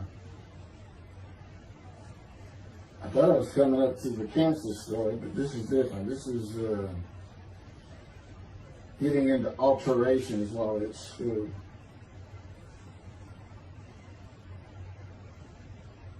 So anyway, I was shot on October 5, 1975, and by early December, so it was October 5, and then in early December, they I had surgery again to put my intestines back together, which was, it was dicey. They kept telling me, we don't know if we can reattach. There's people like Bob Hope lived his whole life with one of these stonal deals. And it's just a horrible thing. It was successful. They put it back together, and they removed my bladder tube. The girl next door, who I had never talked to other than to say hey or hello, and who also went to high school with me, had been coming over daily, and she agreed to be my girlfriend when I asked her a few months later. I did my night school and graduated last in my class, or close to it, of over 400 people. In late December, I began running with the track team. Now, I had surgery early December. I already got out there with them, which was difficult. Pulling 2 tires on the cinder track. There's a rope, 2 tires, and you put a harness around your waist. I had to put mine high up on my shoulder. On the cinder track for a lap and a half, 660 yards for 2-minute intervals, 6 times was the toughest. My speed and quickness was still there, but distance running and my endurance, it took quite a while to come back. In early February, just about 3 months after being shot, I won my first 120-yard high hurdles race at a track meet that was fast enough to qualify at the upcoming district track meet for the regional track meet. Winning at the regionals would place me in the state track meet. I was fast, but my disfigured right arm really held me back. Then my heart was broken, and I cried for the first time since I was a child, best I could remember. My coach, who really liked me, he understood the effort I had put in to get back in shape. Called me to his office, and I knew something was wrong. He told me I could no longer be on the track team. I had too many semesters of school to be eligible according to the eligibility rules. It was because I had failed ninth grade.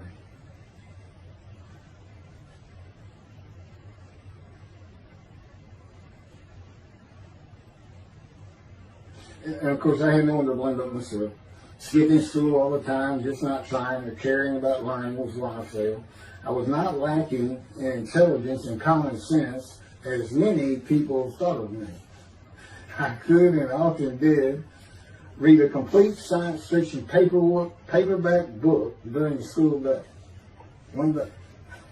I get them from my brother. I just sat in the back of each class and read my book, and the teachers always left me alone. I also was suspended from school a couple of times for fighting. First fight was in the gym in the bleachers, with the principal on the floor telling us the do's and don'ts for the second semester of the 10th grade. This is 2 years before I was shot. I found out he already knew me by name, and I had never talked to him. The second fight was with the same guy, but this time we took it across the street from the school. He had about 10 of his friends, and I, being pretty much a loner, I had none. They were African American, bused into school from neighborhoods far away. And I just didn't understand them, or know why they even talked to me with words I did not get, like word, or say, man, can I hold a dollar?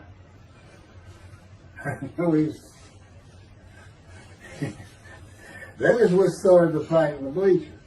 I hear from behind me and one stood to my left. Say, man, can I hold the quarter? I turned around and just looked at it. And finally said, I did not have a quarter. Ordered with the principal, I undid my ponytail. Mine said he's sitting right behind me, and I'm well aware of that. And I brushed my long blonde hair and then reached into my pocket for some chapstick for my lips. When I pulled my hand out with the chapstick, turned out I did have a quarter. And from behind me, I hear, say, man, you said you don't have no quarter. To which I replied, turning around, I don't have a quarter for you. The next part's kind of hazy. But I do know I grabbed him by the front of his shirt and threw him down the bleachers onto the student sitting below me. That is when the principal yelled my name and told me to go to his office. The next day, the guy and his friends were waiting on me when I got to school, and we fought across the street. The principal told me not to get into any more fights, and this is what I got suspended for. I remember being in, after my suspension, being in the men's room smoking a cigarette in a stall, and a group of African Americans came in, and they were talking about the fight. What I remember was hearing, that white boy went Muhammad Ali on him. My favorite fighter. I even saw the Ali Foreman fight in Kinshasa, Zaire, live in Amsterdam in 1974. And some of my best friends in high school were African Americans, mostly on the track team where we could get to know one another. I still had run-ins with the general population of the African Americans, who everyone just called blacks back then. I never used the N-word and thought they would help themselves a lot if they stopped using it. Mostly I think they were angry at being bussed in from neighborhoods far away. In fairness to them, white kids did not seem to like me much either.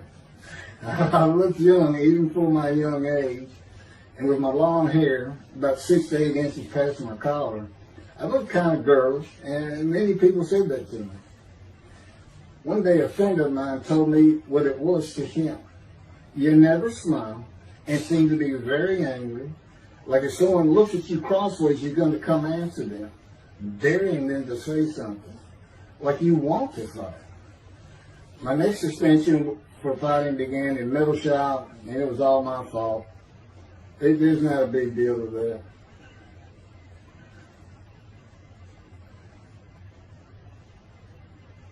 The last fight I was ever in came right before I was gunshot at the ranch. The accident really changed me and the way I looked at life. I never got in another fight after I got shot. It took some of the fire out of me. My longtime friend from junior high school and I were at Memorial Park at night and walked down a train track that ran through the woods, away from the streets and recreation areas.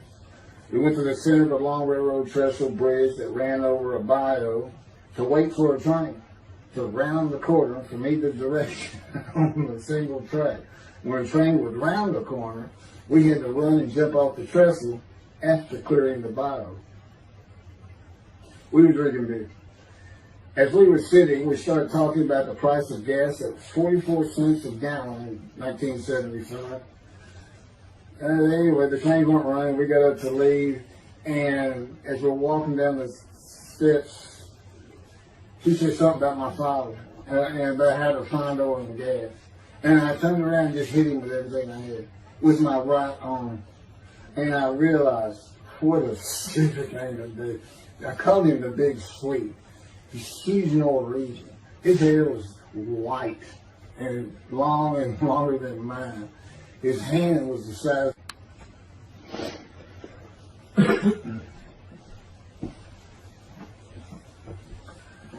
And I had nowhere to run. That was the really dumb part of that. I mean, I couldn't move. I couldn't use my quickness. I couldn't box as I had with the fellow across the street. And he just took one big thing. He's very athletic. Coaches all wanted him on the high school team, but he didn't want to. Football team. And but anyway, he hit me just one time. That was the whole fight. It was just 2 hits. My measly hit with my right arm. I let it fast, I hit him when I wanted to hit him. Well, I say that. I didn't even think about it. But he just about knocked me senseless. I mean, I saw it red. And so anyway, that was it for our friendship. We just, although after I got shot, he and I got back together a little bit, but by that time I had met Denise next door, and I wasn't going to be going out drinking beer at the festival anymore. I was going to get serious, and that's when I set up my night classes and everything. It was big sweet.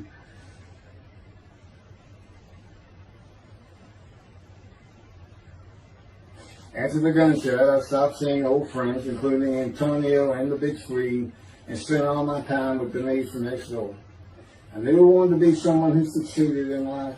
My dad always told me when he was angry with me that with my smart mouth, I was never going to be anything but a ditch digger or a lawyer. While he said lawyer in a derogatory way, he got me to thinking I'd like to be a trial lawyer. I had to get into college first, and the only school I wanted to go to was Texas A&M University. Anyone who had ever known me would tell you that I was not even close enough to being smart enough to go to any college, much less Texas A&M. I would tell you I had never applied myself to the task of learning. Texas A&M denied my application. I called them and pleaded and argued, and finally admissions said that if I came to the summer semester of 4 classes and maintained a B average with no fails, they'd let me in. I did it, barely. I almost failed calculus and got a B.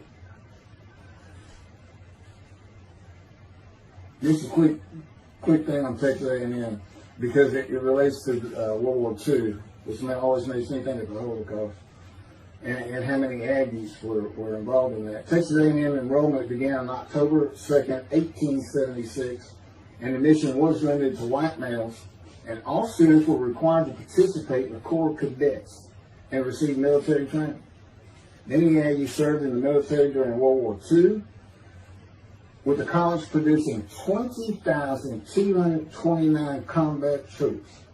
Of those, 14,123 Aggies served as officers, more than any other school, and more than the combined total of the United States Naval Academy and the United States Military Academy.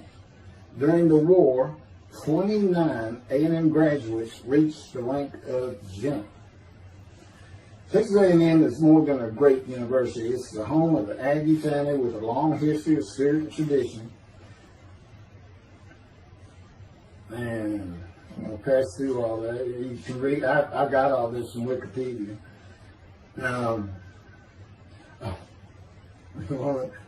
Like Notre Dame, it's a school full of tradition, especially notable at football games and in campus life, drinking beer at the Dixie Chicken. I had a good friend in what is now the Volunteer Corps of Cadets, and we've been shooting pool and drinking beer all night on the weekend, and finally left sometime after midnight. I walked my friend back to the quad, Corps Cadet Quad, a large open area where people could gather, surrounded on 4 sides by dorms for cadets only. And I dropped him off at his room. Before he shut the door, he looked at me, and not for the first time, said, "Want to race?" He's fast. Will you race me anything? I said, yeah. Of course, we were pretty much, we had a lot of this. I said, yes. And he went to the end of the hall and took off at the other end of the hall. He was fast, but I was pulling away with just a few yards to go and hit the wall before I could stop and busted my chin open.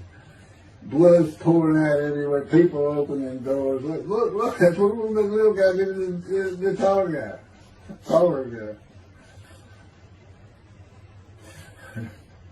I also sprained my ankle. These are my injuries that takes everything.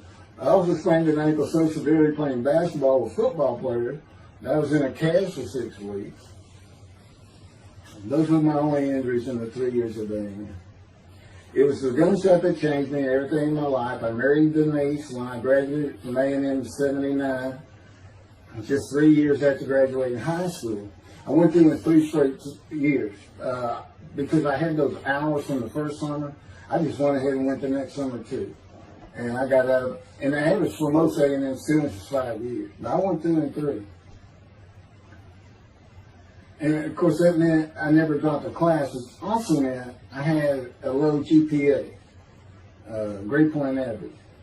And I didn't realize how important that was for admission to law school. I was denied admissions from every school across the nation I thought I could get into. I do not know how my dad knew about South Texas College of Law in downtown Houston, but he made some inquiries and found out the dean was a graduate of Texas A&M. And we're known for helping each other.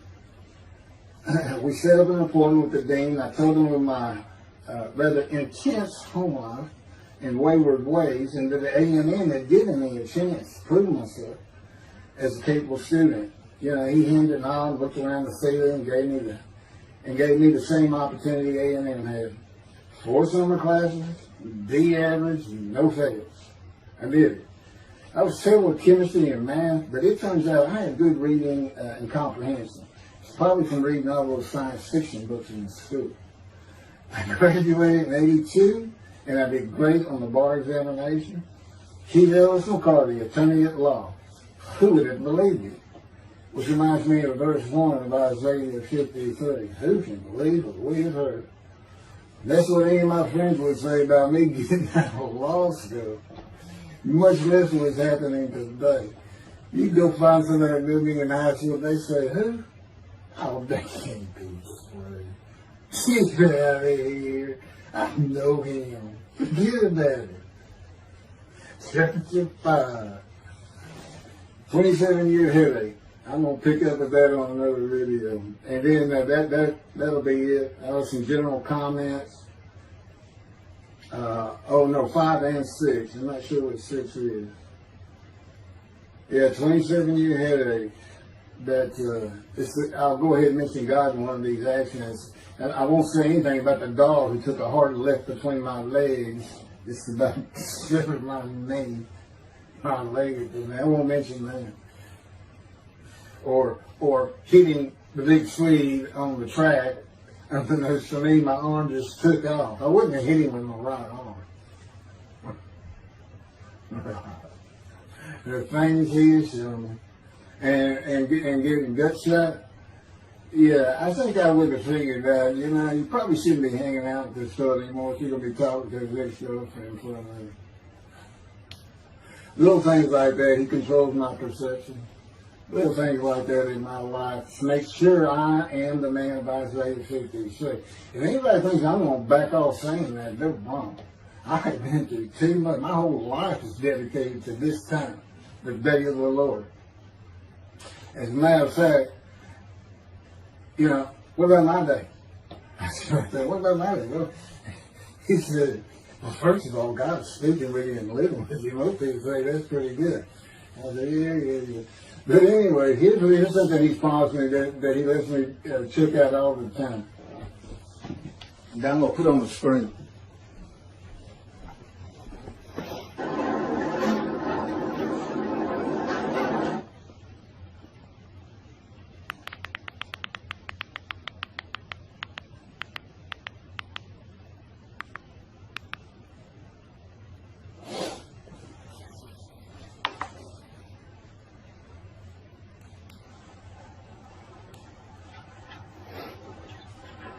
The radiant GP cycles, shorties, slip-ons, code startup.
27-year headache.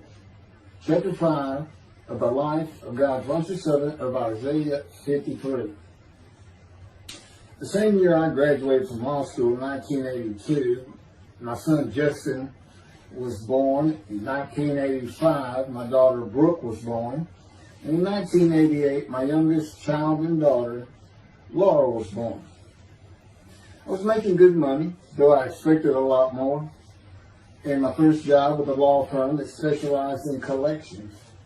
I also tried my first civil case, which, while working there, which was a nerve-wracking event, first trial. The first day I entered the courtroom, the judge asked me if I was a law clerk. I had a very youthful appearance, though I was 28 years old, not 20, common age for a law clerk. My youthful appearance in junior high school and high school with my long, wavy blonde hair, I usually kept in a ponytail, had way too many people tell me I looked like a girl. It is interesting though, at least to me, not one person in my entire life has ever said anything about my disfigured arm. I must have looked like a girl who would beat on you if you did it. When I got mad, there was no hiding it. You could see it in my face and hear it in my words. When I was 28, Brooke was born. I tried my first civil case, and the bane of my existence on earth began. A never-ending headache that I generally thought to be associated with post-traumatic stress disorder. I had terrible nightmares from my youth, but now I seem to have begun grinding my teeth, causing the temporal mandibular joint, TMJ, to ache terribly during the day, and the whole side of my head, the muscular, I don't know what you call it, but underneath the skin of the skull, was always real tight. A tightening of the muscles. It was difficult to even talk to people at some points. For 27 years I had that headache. I tried everything. Even surgery on the TMJ. And another surgery where the doctor severed my upper jaw and then trisected it from my skull and spaced it to fit my lower jaw. All to know that I could not stop the nightmares and the grinding of my teeth. Mouth guards helped my teeth, but the pressure was still there. I literally feared going to sleep. I didn't want to wake up the next day sometimes because I knew how bad the pain would be there again. It completely ended my dream of being a trial lawyer. So I got an associate position in an oil and gas firm and began learning how to prepare title opinions for oil and gas companies on tracts of land they plan to drill on. Basically, a title opinion is you start from sovereignty, which is when the state granted the land to someone, usually great, large tracts of land, and from there you get parceled out and cut up, and I'd be chasing one small tract within a very large one almost 200 years ago in the early 1800s, and I would have to create genealogical charts of heirship, for people who died without a will. And I had to know who the family members were, and I got very good at it, and I really enjoyed it. I'd go to small towns throughout Texas and into their courthouses where they would keep all the records of every transaction, of every piece of land in the county. But anyway, there's an awful lot to it. I do go into it in some detail in the book, but I'm not going to for this video.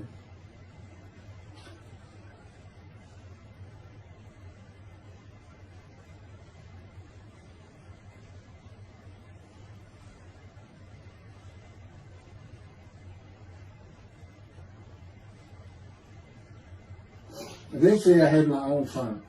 It's just me. In my own office, and I was doing very well, though billing hours for title work is generally lower than other areas of the law, by the hour. But I had also been involved in multi-million-dollar sales of production between oil and gas companies, probated wills, prepared affidavits of heirship, worked with landmen to fix title defects, appellate work, including arguments before justices, plea bargaining in criminal cases for defendants, and anything else that came my way. Then it all stopped, and once again I was fighting for my life in 2001. This is chapter 6, skin, colon, and lung cancer. Oh, just, God will have me tell you, he gave me those headaches. When he came to me, I stopped having nightmares. He provides my dreams for me now, and often as a learning experience.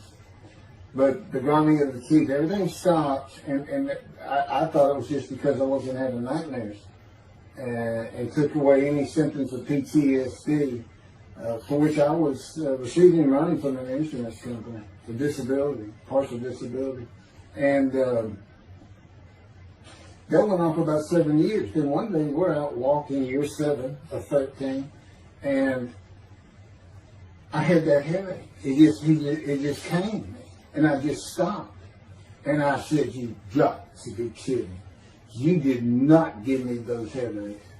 He said, "Yes, I did. It's necessary. You are considered the suffering servant of Isaiah 53. You had to suffer your entire life until you're suitable for my purpose," and that includes studying every verse of Isaiah 53. At that time, I had finally read it, 7 years into all this. It was about year 2, I think. But yeah, he did. And, you know, I ended up taking painkillers left and right and drinking with it, as so many people do. I was able to maintain, you know, my life, my work, and everything, but it was enough to put the strain on my marriage that I pretty much blamed myself for it. And I told him, I did it. That's the only time I got hot. Disfigure me, gut shot, those things, they didn't bother me. But I said, you know, you hurt my children terribly with that. Because I became a bad father. I mean, I wasn't the father I could be. I mean, they love me and I love them. We don't have any serious risks. They're off living their lives and they're all doing great.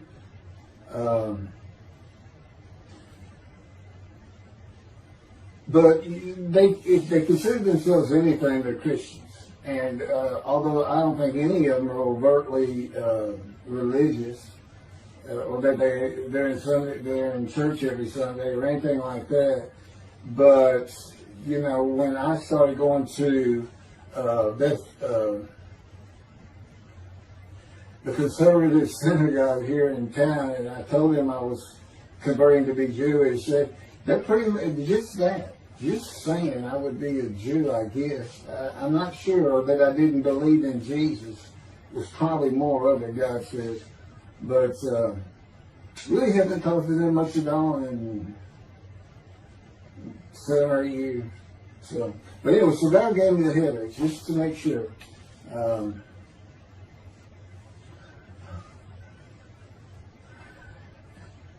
Anyway, I was married to Denise for 18 years, and we divorced in 1997 for irreconcilable differences. We agreed that she maintained custody of the children. The first to leave was Justin, and he came and lived with me. Then Brooke started getting in trouble, who is, as tough as she is beautiful. Her mom's very difficult to get along with. Justin was a lot like me at his age. Trouble followed him everywhere he went. Like me, he was hard to talk to, and like me, his getting out of high school was a conflict. He's doing great. He learned the oil and gas landman business, and I helped him out as much as I could, and friends of mine helped him out even a lot more. And he's very successful now. Married, no children. Laura's married, no children. She's got a great job. And Brooke is married with 2 children. I have 2 grandchildren. Long life, see his children. You'll see what I'm talking about, long life, when I get to lung cancer that God chose to crush me with. Something had to be done, and to make matters worse, Denise had met a man, and they were going to get married. But he didn't want Brooke. to be part of their new family, or Justin for that matter. He wasn't going to go stay with them anyway. Now, I had 2 of the children, and she had 1, but all still in her custody according to the divorce decree. So anyway, I stopped paying child support on those 2, but had not gotten around to the proper revision of the divorce decree when I took Justin and Brooke with me to live on the Big Island, Hawaii. Laura came with us to visit for a month. This oversight on my part resulted in Denise and now her 3rd husband filing papers in divorce court for past child support for all 3 children, for the time I had begun paying her 1/3 of the original amount. I represented myself. I had 1 contempt of court and was locked up for a day, but I never had to pay that money. By verbal agreement, I sent Laura back exactly 1 month later. I could not leave her out, and I wanted her to see where her brother and sister would be living. They were all so close and protective of each other, and still are to this day. And she was so sad. One of the hardest and emotionally painful things I had ever done was put her on the plane back to Houston. I can't think of anything else. The backdrop to moving to Hawaii was my firm was in dire need of new work. But the oil and gas industry was down. It's always up and down. And my clients were not drilling. A landman I knew called and said his sister in Hawaii, a brilliant eye doctor, but not a good businesswoman, needed help resolving creditor issues stemming from her new offices and equipment purchases. I told him it was a good time for me, as things were slow, and who's going to turn down a pretty expensive trip to the Big Island, Hawaii. So I went and took care of everything without charge, but of course everything was paid for. When I came back to live in Hawaii at the urging of the doctor that I had helped, who did not like the look of an abrasion on my chest, and it had been there for years, I was examined by a friend of hers, and it was cancer. I don't remember what the doctor called it. He removed it in surgery with a 6-inch diameter circular cut, and it was not malignant. I could practice in just about any area of the law, and all I had to do was pass the Hawaii bar exam, one of the toughest in the nation. While studying to the bar, my body, all at once, in a moment, told me something bad was wrong with me. I had been running, swimming, and riding my bike everywhere I went, letting Justin have the car, and had been feeling good and strong. In a moment's time, I was weak and sick while grocery shopping, and there was a pain in my belly and my abdomen. I did not know it, but a large tumor in my colon had burst through my colon, and I was bleeding internally. I did not go to a doctor, which I guess is my nature. That, and I did not have medical insurance. Anyone asking anyone for help unless things were at a critical stage, such as a bullet wound, was something I couldn't do. There's all kinds of personality disorders. I thought surely it would pass, and decided to just give it time and bear up to the abdominal and belly pain. I continued studying and took the Hawaii bar on Oahu and Honolulu in the summer of 2001. I had lived in pain for so many years from my headache, and passing the bar was so important. I just kept going day by day.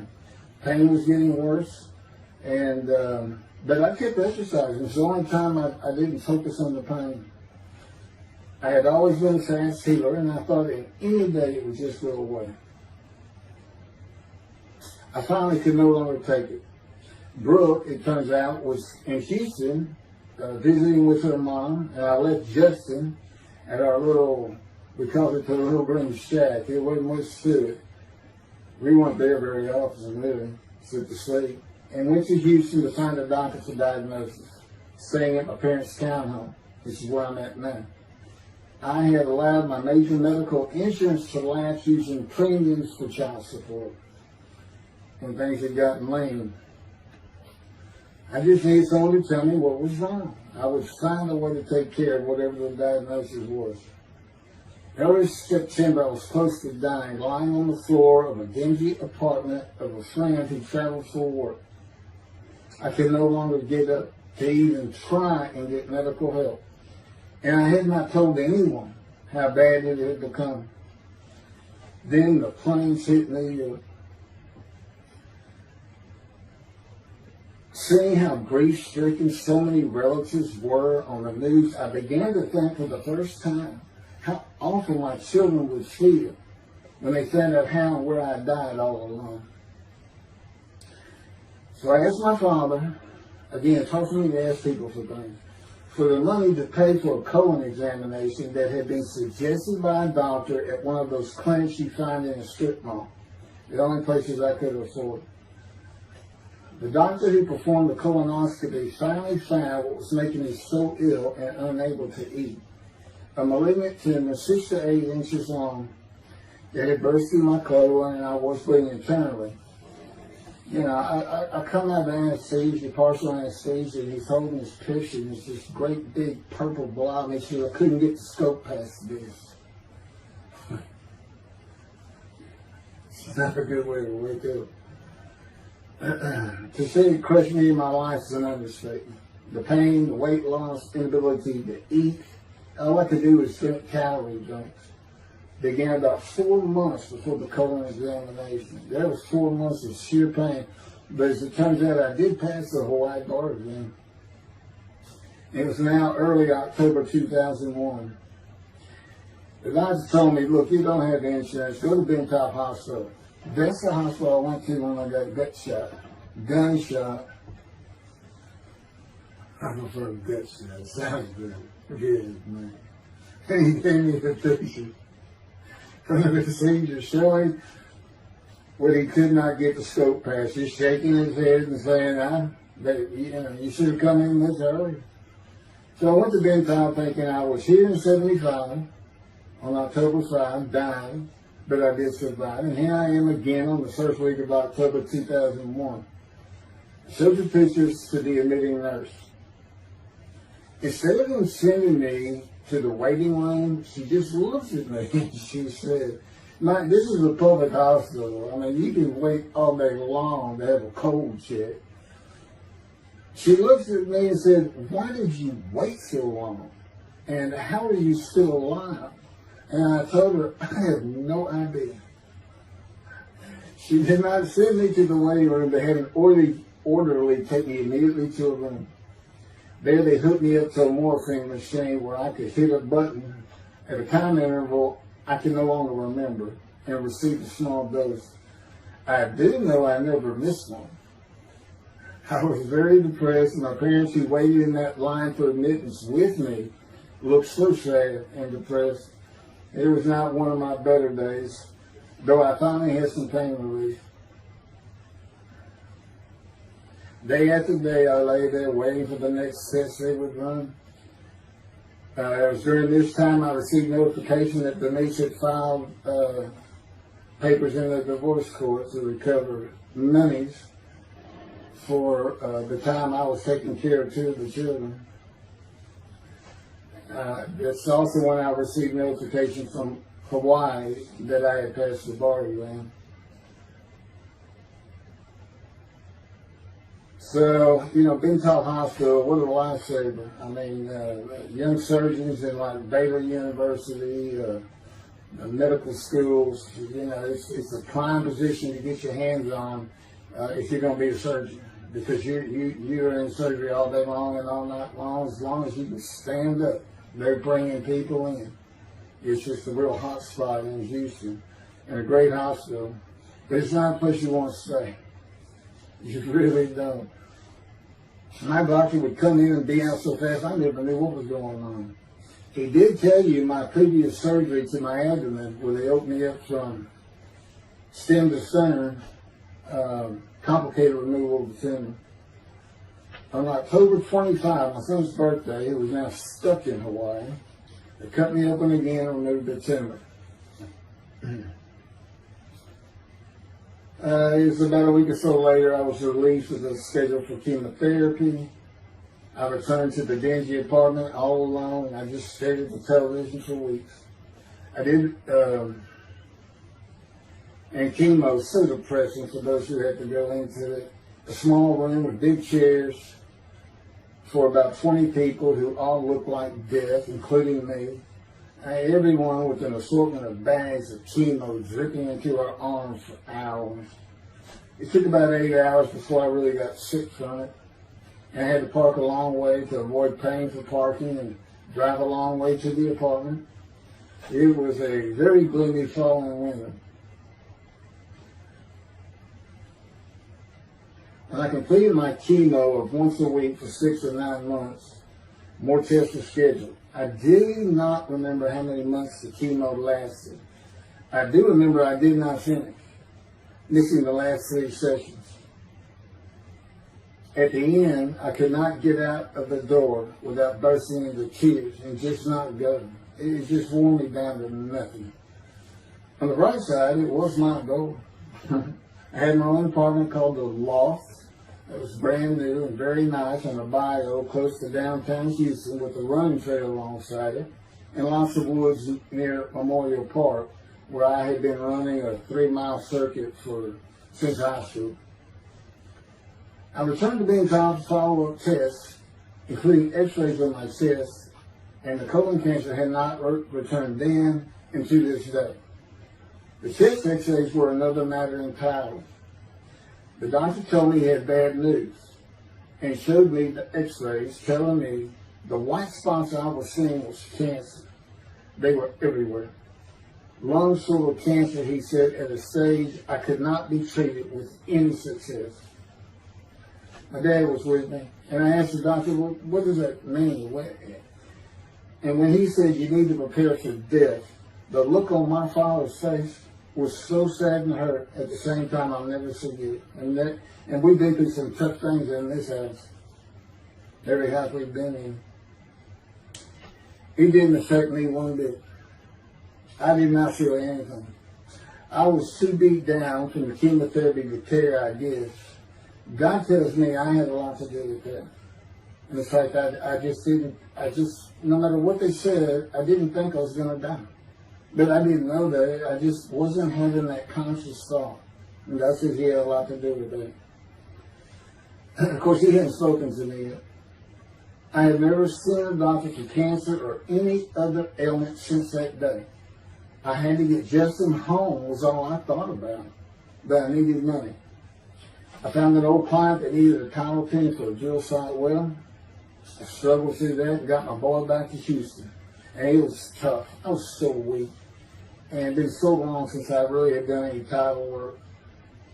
And just going to pick the work up and visiting with the client was the major to-do for me. But we got there and I got Justin home and he went to live with some childhood friends. This is now 2002 and going into 2003. I just walked all over the running trails in a 3-mile loop at Memorial Park and in the woods day after day. I didn't think about dying, but I did start. But I did not think about restarting my law practice either. I watched a lot of television and played video games. I watched the Tour de France for the first time and got inspiration from Lance Armstrong. I was still alive though, and the funny thing was my lungs never bothered me. I was never sick. It's because God had already removed it. After I got the news I was dying of lung cancer, he took them from me. That's what he tells me. And I don't have any symptoms. Well, you'll see right here, in 2005, I picked up some title work here and there and made an office out of my loft. I bought my first motorcycle, soft-tailed lowrider Harley Davidson. First time in many years I was happy. I love riding that bike. In 2006, I did some landman work for standard day wages and began dieting and running.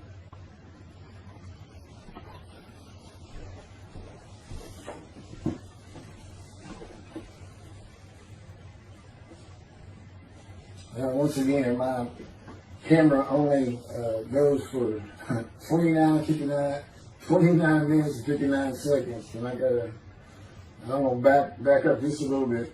In 2006, I did some land work for standard day wages and began dieting and running. I had never been a swimmer in terms of training for it. I love the water and swimming, but I never trained with laps at different paces and various distances. Mostly because I was so slow, because of my right arm. I was reaching an age, though, where endurance in my running was more important than speed. And so endurance swimming was too. In Hawaii, I had seen the athletes come to Kailua Kona, where we live and where the Ironman Triathlon begins and ends. Matter of fact, my little green shack was just right on the route where they start.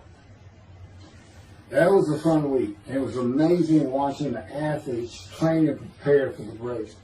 I would think to myself, a human being, the human body cannot do what they are doing. Yet they were and they did. It's just amazing. I decided to learn how to swim more efficiently and how to train for distance and endurance. Get a regular and triathlon bikes and innocent triathlons. I'm still alive and finding a direction and purpose in my life. Training every day for long periods of time. It really helped with my headache and I slept better.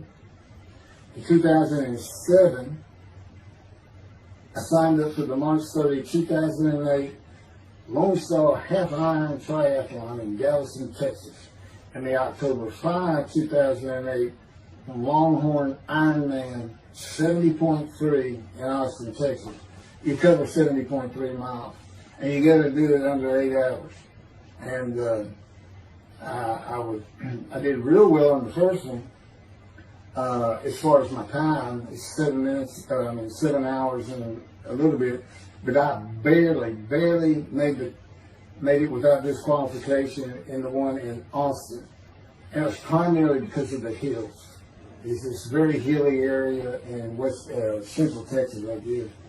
But I did make it, and swore I'd never do another one. So I did that after the first one too. It's tough. My insurance is still paying for my inability to work, primarily based on the headaches and a diagnosis of PTSD. So I was not working, and I got real serious in training to swim to 1.2 miles in the ocean, and that would be in Galveston and in a lake in Austin, 56 miles on the bike, and a half marathon, 13.1 mile run. That's what I was able to do with a diagnosis in 2001 of lung cancer that could not even be treated, stage 4. And that's just about impossible. It would take a miracle of God for that to happen, because generally you're going to die within 1 year. They say if you get lucky with good medical treatment, you might make 5 years. But 1 year is the standard, if you can make it that long. That's my proof that I offered myself to guilt for God. Because you can't, it's not something provable. All you can do is show the result of that offer. And again, guilt and emotion. I got way too many videos and everything to get too detailed on it. But that is the proof. You know, I got the colon cancer 20 years ago when the planes hit New York. And it was that was 2009, right. Too many things go through my mind when I start thinking about those cancer years. But God, He removed it.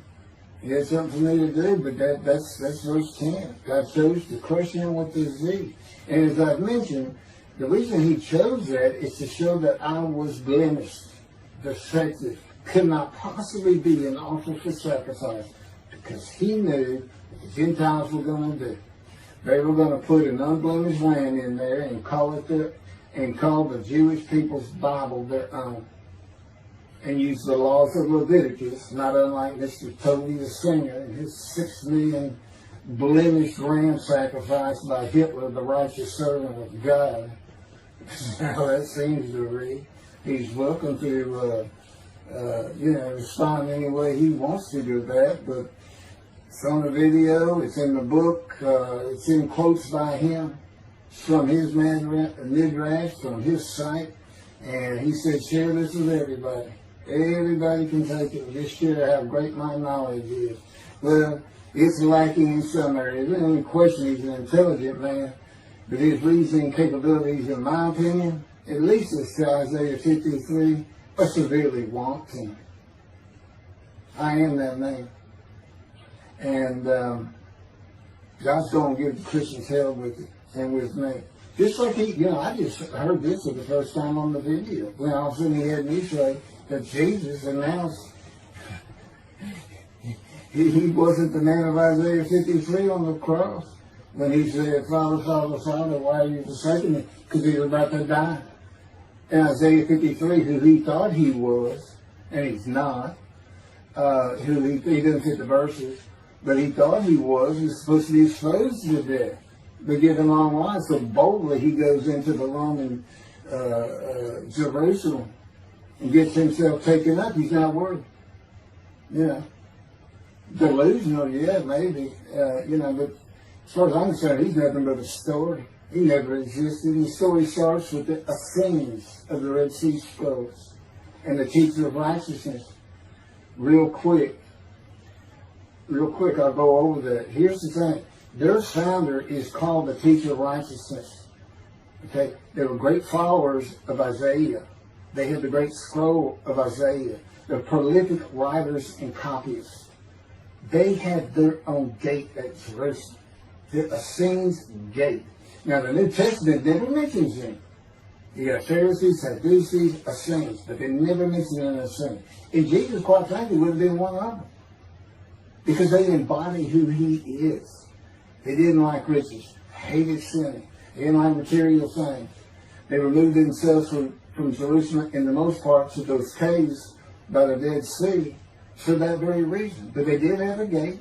They still had people who would be there, and you know what they would do at the gates? Tell stories. That's what you do. You tell stories, and it is a great story. Here's this guy who's connected with God. Back then they believed then were gods. Caesar was a god. Over in Egypt you had the same thing going on. It's a common thought that men could be gods. And this story just springs up. And they didn't even question. They'd have gone and questioned it. I mean, they're sitting right front and center in Jerusalem. You think they didn't hear? This man walking on water, raising the dead, feeding 5,000 with 2 fish and 5 loaves, turning water to wine. That alone, Rome would have said, Caesar would have said, he does what? He turns water to wine. Bring him to me. Don't touch a hair on his head. You don't kill the man who turns water to wine. You send him out with your armies. Make your men happy. It's there's so many ridiculous aspects to it. Most particularly, God performed a human sacrifice for the sinning Gentiles. He's left the sinning Jews for the sinning Gentiles. But he gives them an out, these Gentiles, not his church. He gives them an out. I know, I'm going to kill my son for you. So that you'll be forgiven of violating my commandments and laws. If anybody knows God, and the Jews do, and I know him like nobody's business, that's not him. That's not him. I mean, he told the Jews, I'm never going to leave you, but I will punish you. Now that's him. That's him. And he'll put you through hell just to make you a better person, a better people. And he has no plans of changing that. He's not going to change the minds and the thinking of billions of people to make them love the Jew. He's just not going to do it. And the practicality is he didn't create man for him to even be able to do that. Now, he could have created humanity where he could do that. He could change the mind of everybody at the same time. But I'll tell you on this, he's been working on my mind for 13 years. It is one brutal compromise. It's a very one-on-one affair. Now he says, now I could just kill everybody. Well, that's easy enough. That's easy. I could just kill everyone, but He said, that's not, it's all about this. You got to know how to read the Bible. It's written for antiquity first, and the Dark Ages, and then the Age of Enlightenment. I mean, basically he's saying you've got to go back over it. You've got to check these guys. You've got to check Rambam and his speech. God's going to make the world speak Hebrew. Or, they will be able to pierce. So you got to check some of this stuff. And I read Rashi's, I went to his Isaiah 53 main reaction. All I can say is very unimpressed. I seen what he has to say in Malachi. He didn't pick up on any of this. He didn't know what the angel of the Lord is, the angel of the covenant that you desire. He doesn't know how Moses goes by, a burning bush is not consumed, the angel of the Lord is in there, and God speaks. I do. To me, it's just like, well, you just get some basic concepts, and all of a sudden, and quite frankly, it'll open up the scripture to the Jews. They can put the Talmud aside for a little while. But I will say this. God says, if you can study it, study it. There's all kinds of great things in it. Just be real careful about what you teach from it. And it's useful for heaven. If you like to talk about Talmud as a scholar with other Jews, who may very well be in scroll remembrance with you, you can meet up with them. You'll see them in the meeting places, have them over to your room. Y'all can watch the new earth being created and the new peoples of God chosen, and watch the evolution of the chosen people. And humanity, the same as this one. God says, why would I change it? Why would I change it? When I did it, it was perfect. And you can tell Mr. Singer that the evolution that he's talking about, where all of a sudden the world's going to love the Jews, been going on for over 3,000 years, and it hadn't even, and today anti-Semitism's up, and David is here. It's not going to happen. Thank you very much. I will be doing, was that 5 and 6? Yeah, that was 5 and 6. Now the book picks up at chapter 7. It's on a video when God first speaks to me. And it's very interesting. And we'll still be putting some videos out. But I've pretty much covered all the major material. Everything from Isaiah 53, the day of the word, Lord. There's a few more things. And it's a better read than it is a video watch. But, for those who like to read. But it's covered very well in these videos. And now that I put in the personal part in, which is to show how I said Isaiah 53, and you see the difference in my life. Now that's a life of suffering. That's a life of pain. That's a life of familiar with disease. They said, gee, when he died on the cross, he was scourged. He was scourged, and this and that. Do you know how much he suffered in his life? I mean, he's not even in the conversation as a man of suffering. He's not in the conversation. Thousands and thousands and thousands of people died horrific deaths back then, and by crucifixion. That's only one. This is descriptive of a man and his life. So you can find him, identify him. And what did he do? He never suffered. He was never sick, ever, until the last day of his life. 30 years old, he's got one day, but under his belt is pain and suffering. To me, that's not, you're not even in the conversation. I mean, that's nothing. That's not even suffering. That's just, you had a bad death, sorry. You got whipped first. You got whipped. One gospel says that the scourging was an open-handed slap to the face. Now, the other three do say scourge. But then every movie you see, he's carrying that cross, he's all whooped up and bleeding, this and that. He carries the cross in one gospel only. In the other three, it's carried for him. And then he's on the cross, and what does he do? Father, Father, why have you forsaken me? And then the gospel says, one of them, and then he gave up the ghost. He gave up and died. I laid in the back of the ambulance for 8 hours, doing everything I could in my power to stay alive. Just gave up the ghost. There's another video where we make that a little bit more humorous. Anyway, thank you for listening, and I guess that's it. Thank you.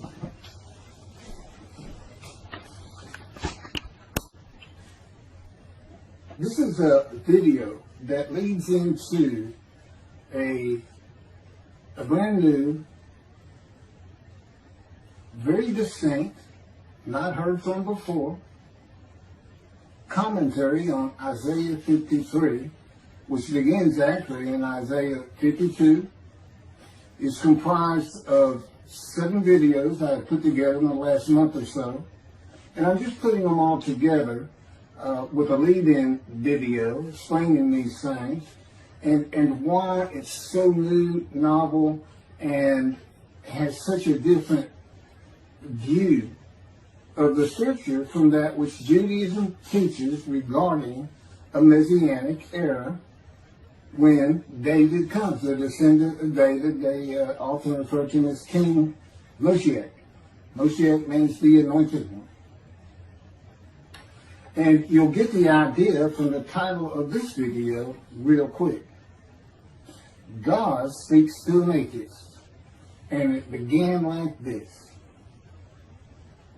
The doctors who gave me 1 month to live from lung cancer in 2002 that developed from my colon cancer metastasizing would have been surprised that I was still alive, to say the least.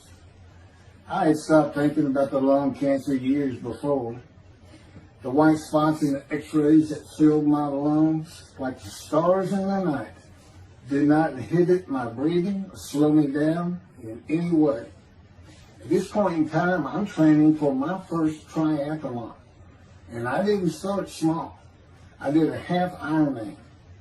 It's 1.2 miles swimming in an ocean, 55-mile bike ride, and half marathon, 13 miles. They call it the 90.3. One Saturday in the fall of 2007, I was cooking lunch in my small kitchen, post-divorce, and at the stove, when God said, from just a little behind me, as though somebody was speaking to me right here, and above my right shoulder, which is this figure, wash your hands. I turned around to the sink, washed my hands, and turned back to the stove. Now understand, I've been an atheist for 50 years. I mean, I completely denied the existence of God.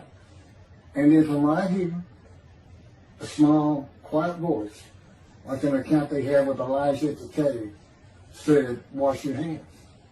And I simply turned around, washed my hands, and went back to the stove. I didn't say a word to him. I didn't even keep thinking about it. I just did it. That was it. It was as though he had always been there. Just as to Adam. That's what I liken it to. And he dictated this to me. This is from my book, the book of my life that God dictated to me. It's called The Righteous Servant of God of Isaiah 53. No, the life of God's righteous servant of Isaiah 53. And he put it together. And he did it because he actually came to me, as Jeremiah would say, in the womb. But in my first year of life, and like Ezekiel, lit and entered me. So that part of chapter 11 of Isaiah happened well over 62 years ago.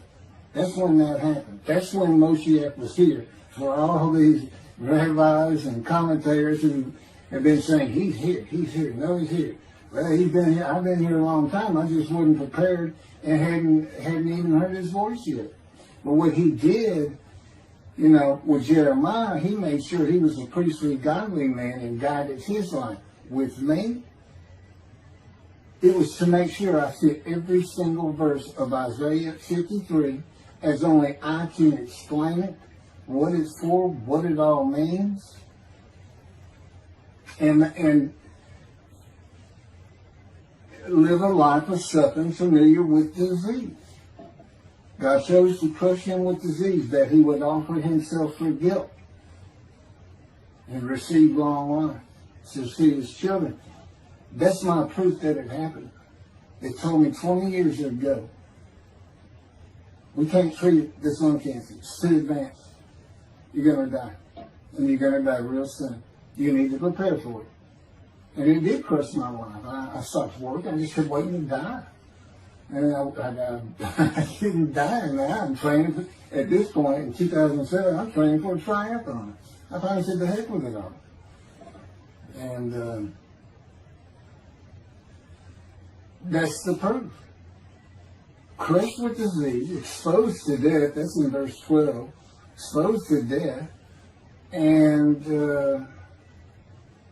here I am, 20 years later, still going. Haven't seen a doctor since, never received any treatment, which is unheard of with lung cancer. And I had colon cancer before that, and I had skin cancer. I'm a man familiar with disease, that God chose to crush the disease, and these 7 videos put together as one. Obviously, I wouldn't ask or want, and I couldn't do it, to listen to them all at one time. But I know you can mark your spots and everything. But it was spread out in 7 different videos, and I thought, well, the next video I'll do, I'll have a preamble to it and explain. This is not fooling around. Once you learn my version, which comes from God, of when Moshiach comes, the day of the Lord, which is left out of the Messianic era. But if you ignore me, God says, as my role as Elijah, God says, when he does return to his temple suddenly, it's going to be with, and it's not there, it's going to be with utter destruction to the land. Okay, all this is explained, so I'm not going to keep going in detail and carry on with God first speaking to me, but it was as what Adam would have felt like. This is natural. I mean, to him, you know, having somebody speaking to him from above him, from up here, from within him, it's perfectly natural. And he wouldn't be falling down in reverence and I'm not worthy and all that. It would just be this person's always talking to him and telling him what to do. The fact that he doesn't see him wouldn't probably enter into his mind. This, you know, this is the natural order of the world for Adam and me, particularly today, 13 years later. Still in God's final refinement, preparing me, and now we have the books, they're unpublished, Jewish publisher, Christian publishers. I dare not even send it to them, because how harsh I am on Jesus Christ, who said he was the man of Isaiah 53, and it's because of him I had to get crushed with cancer. That's what that's all about. God doesn't have to crush you to make you offer yourself for guilt. He just seized Ezekiel and put him through the fire of refinement, the anguish of it, and sent him off to be a prophet to the Assyrian, Babylonian exile, of which he was one, actually. Ezekiel, the book of Ezekiel is the key to Isaiah 53.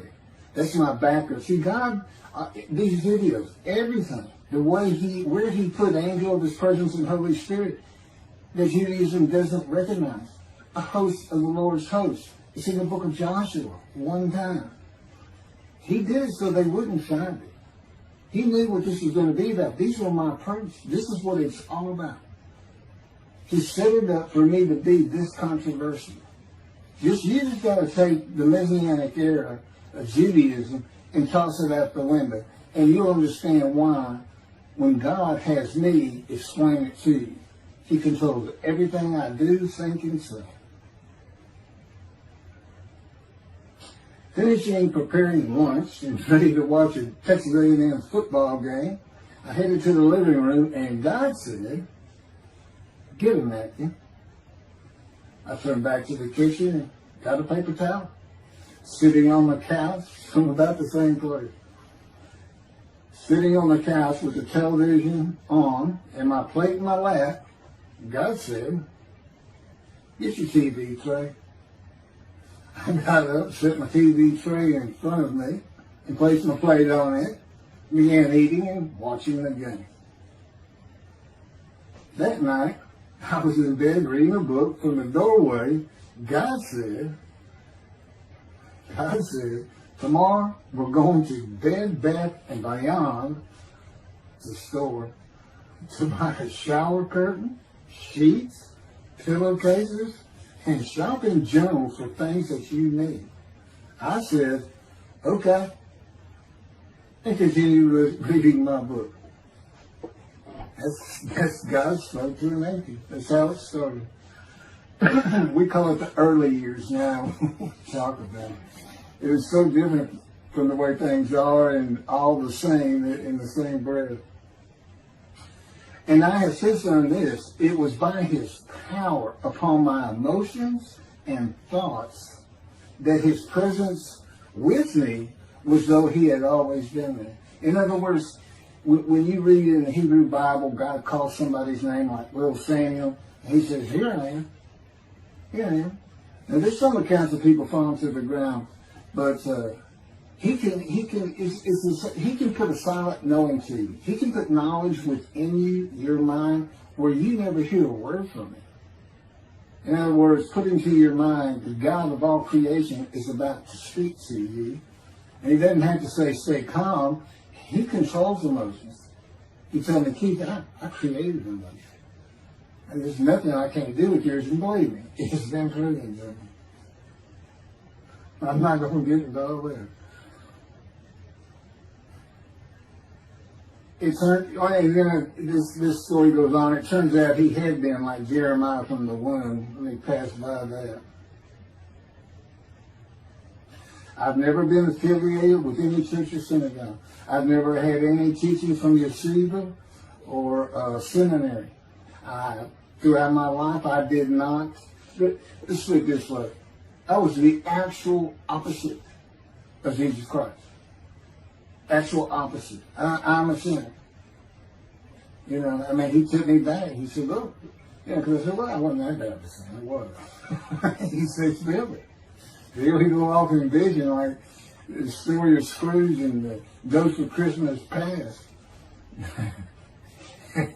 I started getting smart with him. This is us talking friend to friend. I can talk to him like he's just a buddy sometimes. There is a line I know not to cross. I said, why would you call that a sin? Why is that a sin? He said, Keith, it's a sin. You lied. I said, you did, but if I didn't lie, I was going to jail.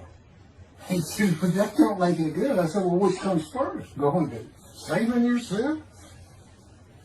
Or lying? And so what? I didn't believe in you anyway. I wasn't worried about going to hell either. It's just, I didn't think about those things. He told me, man, I didn't let you. That's why I was with you from the get-go. He wanted me to be fresh. No preordained, settled in thoughts and beliefs on anything. Of course, I grew up in Texas for the most part, so it would have been Christianity. I didn't associate with anybody who was religious. I didn't even know what the term Jesus meant. I didn't even know that Jesus died for my sins, supposedly, in their theology. And I didn't know that there was a problem between Judaism and Christianity. Jews and Christians, I didn't know that. I had plenty of Jewish friends. You know, I was in the late 60s, 70s, my formative, going into my teen years, and, you know, we treated everybody as an equal. I never thought about it. Including African Americans, who in my day, we just said blacks. I guess that doesn't go anymore. But they're great friends of all kinds. My best friend, I didn't even know he was Jewish until I saw him on Facebook 40 years later. But anyway, let me jump ahead. Okay, this is how God communicates with mankind. This is what the prophets are all about. It's not just Ezekiel, a spirit lit and entered into me. At that moment, God was speaking. And then he says, at that moment, a spirit entered into me, and then I could hear God's words. So he's saying, and that means God is in his spirit. And it's just imagine the presence of God is his mind, and it is composed of elements of the unseen realm that we can't understand, and spirit he created, and the angel of the Spirit, the Holy Spirit, he created. But that's completely different elements. His presence is different from God's presence. But they're like big clouds. And they can float together and be as one cloud. Okay, that cloud is what descends upon you. They are within me and without me.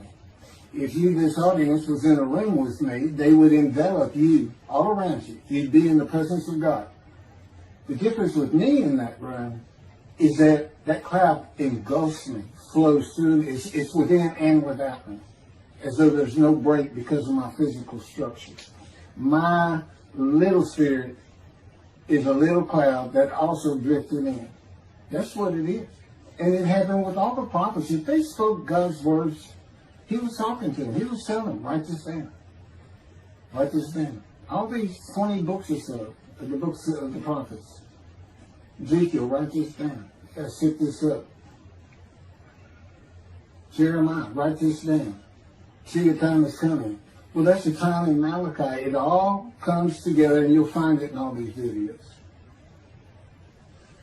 So, and it doesn't just include Moses and the prophets. The man who wrestled with Jacob. Jacob says he wrestled with a man in divine beings. But, you know, Judaism doesn't acknowledge the Holy Spirit's the person, which is beyond belief, because there's so many references that this is clearly a person, the angel of his presence. But it's just God going to a man saying, hey, wake up, I'm the God of this land. See this man over here sleeping? His name's Jacob. He's got his head on a rock. Go jump on him and start wrestling. Don't worry about it. I'm gonna orchestrate the whole thing. You'll be fine. And the guy would have said, here I am, let's go. That's how he does. And Judaism says the man in divine beings is an angel. No, you know. That'd be like saying, I'm an angel. And you wouldn't want to say that. Well, you wouldn't want to say it to me before he came to me, because that would make me mad. I had a hell of a temper, just like Moses did, and like Ezekiel did. And God knows how to knock it out of you, to where you smile and laugh a lot. Because I never used to. Well, you got to read the book, and you'll get it. You'll get it. And I'm just, you know, just like a lot of people, I've been through too much, hurt too much, suffered too much to have any thought that there's anybody upstairs, you know, who cares about me. It's just don't even mention his name around me. We're either gonna fight or I'm leaving for it, and you'll never see me. Don't do that, because it just makes me angry. All that's gone, by the way. Lots of stories on that. Oh, and the Spirit speaks. He's got his own personality. He's angelic. He has a very childlike voice. And he's just nothing but a ball of humor. He didn't have me say he's the greatest comedian of all times of the universe. And he's just a joy to talk to him. And he has the smarts of God. That's terrible. But I have instant communication with him. I have instant communication with God. It's like there's three persons in my mind. This one cloud, it's three clouds. It's two spirits and the elements of God's mind. And slow process of 13 years, and it's 13 years of, and this is from Isaiah 53, punishment, wounding, chastisement, maltreatment, crushing, bruising, and I'm telling you, he's relentless. These are the stories, and I have a lot more once I get to Israel, and I have full confidence God's going to get it done. That's one thing I don't worry about. 13 years, a year and a half of trying to get books published, denied by everybody who even bothered to answer me, because it's just so different. And it can only go to Jewish publishers, and it's just like, well, this isn't the stuff we believe, and it sounds like he's saying it's him, and this and that. Well, I was. God said I made sure I didn't get them published. I wanted to do the videos first. You see, I'm not on the executive committee. I don't know what's going on 99% of the time. I don't know what I'm going to have for dinner. I no longer have self-will. I can't ask him for anything. There's all kinds of reasons for that, such as, you know, if one of my kids gets sick and he doesn't heal them up, you know, cancer or something, Am I going to be disappointed? Am I going to be hurt? The answer is no. He's trained me too well to even bother asking me. If he's going to do it, he's going to do it. I know he has the knowledge, and he's right here with me. So, it's a long, detailed process. I know things from his perspective. This is another reason the Messianic era is not going to happen. And it comes out in these sins. But the Holy Spirit, the angel of his presence, we're friends. God says, I can't be friends with human beings. I said, well, we're friendly with each other. He said, yes, that's right. I said, I Googled this, and technically you are my friend. He said, well, I know, but I just don't acknowledge you. I said, why? He said, because I'm God. That's the way I am. I get to do whatever I want. And he's just messing with me. It's just like having a friend. Of course, it's a true statement. He can do whatever he wants. But he's pretty stately and regal. But, again, we live together. I've lived with him for 13 years now. And it's never going to end until I die. I wouldn't even know what to do. He said, if I left you, you're going to fall down dead. You're not supposed to be alive. I keep you alive. So I took that cancer from you, but I just put it back in if you do something that makes me want to leave. I said, well, what am I going to do? No self-will. To an extent, no self-thought. And I told him, I'm not even a human being anymore. He said, well, what are you? I said, I don't know. I'm a man and divine being, but I'm not human. I don't have self-will. That's what distinguishes you as a human being from an animal. He said, but I'm being a human for you. I'm providing your self-will. So you do, in a way, have it. So you're still a human being. I said, well, I'm dead. He said, why are you dead? I said, because it's like my brain's not connected to my spirit anymore. It's like you're sending all the information in. And that's about heaven. I haven't lived the existence in heaven as to my thoughts, because in heaven you won't have a mind. The heaven for the Jewish people only, I might add. You won't have a mind. God's got to provide it for you. He's got to be you for you as a completely new and different creature. Still you. It's a very amazing story on how that does. And I'm taught all these things and literally experiencing, not only in the real, but in visions. I've had more visions than, if you count every single vision in the Hebrew Bible and the New Testament, I've had easily double that. And I'm a walking visual. God's communication, and this actually shows up in the story of Moses. He won't let me tell right now. But he puts images in your mind. Instead of saying a sentence, you get something in your mind, a picture. Anyway, I call it visuals. And you can be wide awake for those. And I can be in vision wide awake. Okay, so we finished our shopping. You get shower curtains and everything. And God said, let's go to the bookstore and get you a Tanakh. To which I replied, well, what's a Tanakh? I didn't Hebrew Bible, okay. Well, I know the Holy Bible, the New Testament and Old Testament. And on we go. My son to learn for the first time. At Barnes & Noble's, we looked at all the Hebrew Bibles and purchased the Jewish Publication Society's Tanakh, the Holy Scriptures, which is a translation that began in 1956 and was published in 85. And then he spent 30 years on the Leningrad Codex, the oldest Hebrew Bible in existence. They started from scratch. I hear these rabbis and people saying, well, I know what these translations are, this and that and this. And God says, just go with the JPS. They hit it right just about every single time. I've only found one thing that I don't understand how they miss it. But it's in 53. This is the 1985 edition. That's the best translation you can get out there. And I don't just hear God speak to me. His presence is heavy. And I'm also, it says he pinned Ezekiel's arms behind his back with his cords of power.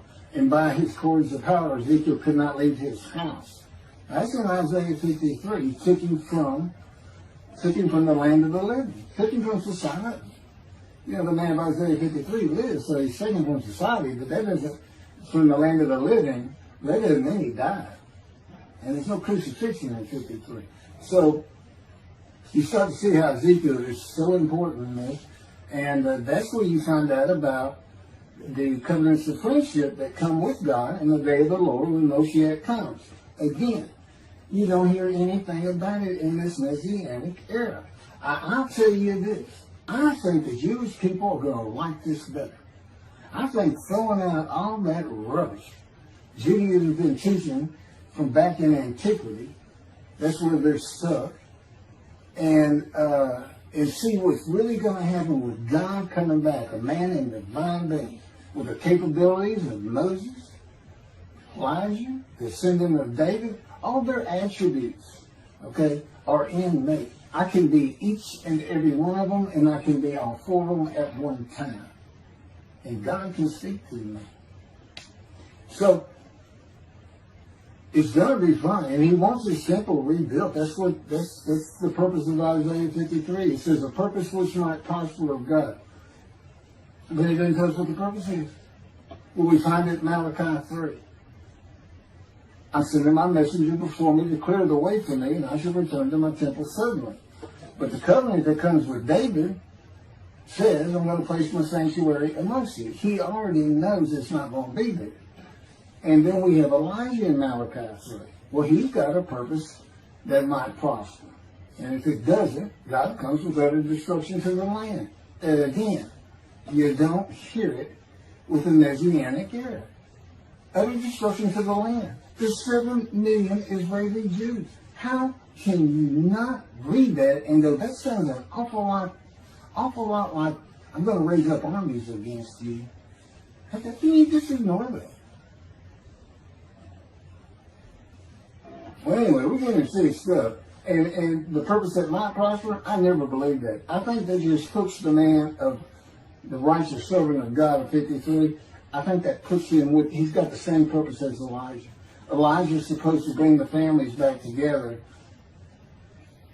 through the laws and teachings God gave Moses, or being mindful of them. That's the new covenant. It's an amendment. It's an amendment that also has a new inclusion of sin forgiveness. Over the last 63 years, God's presence has resided in Texas, Louisiana, Florida, and Hawaii. And he is more than ready to return to his land, Israel. Because wherever I am is where his presence is, and those are all the different states I lived in over this time period. Wherever I go.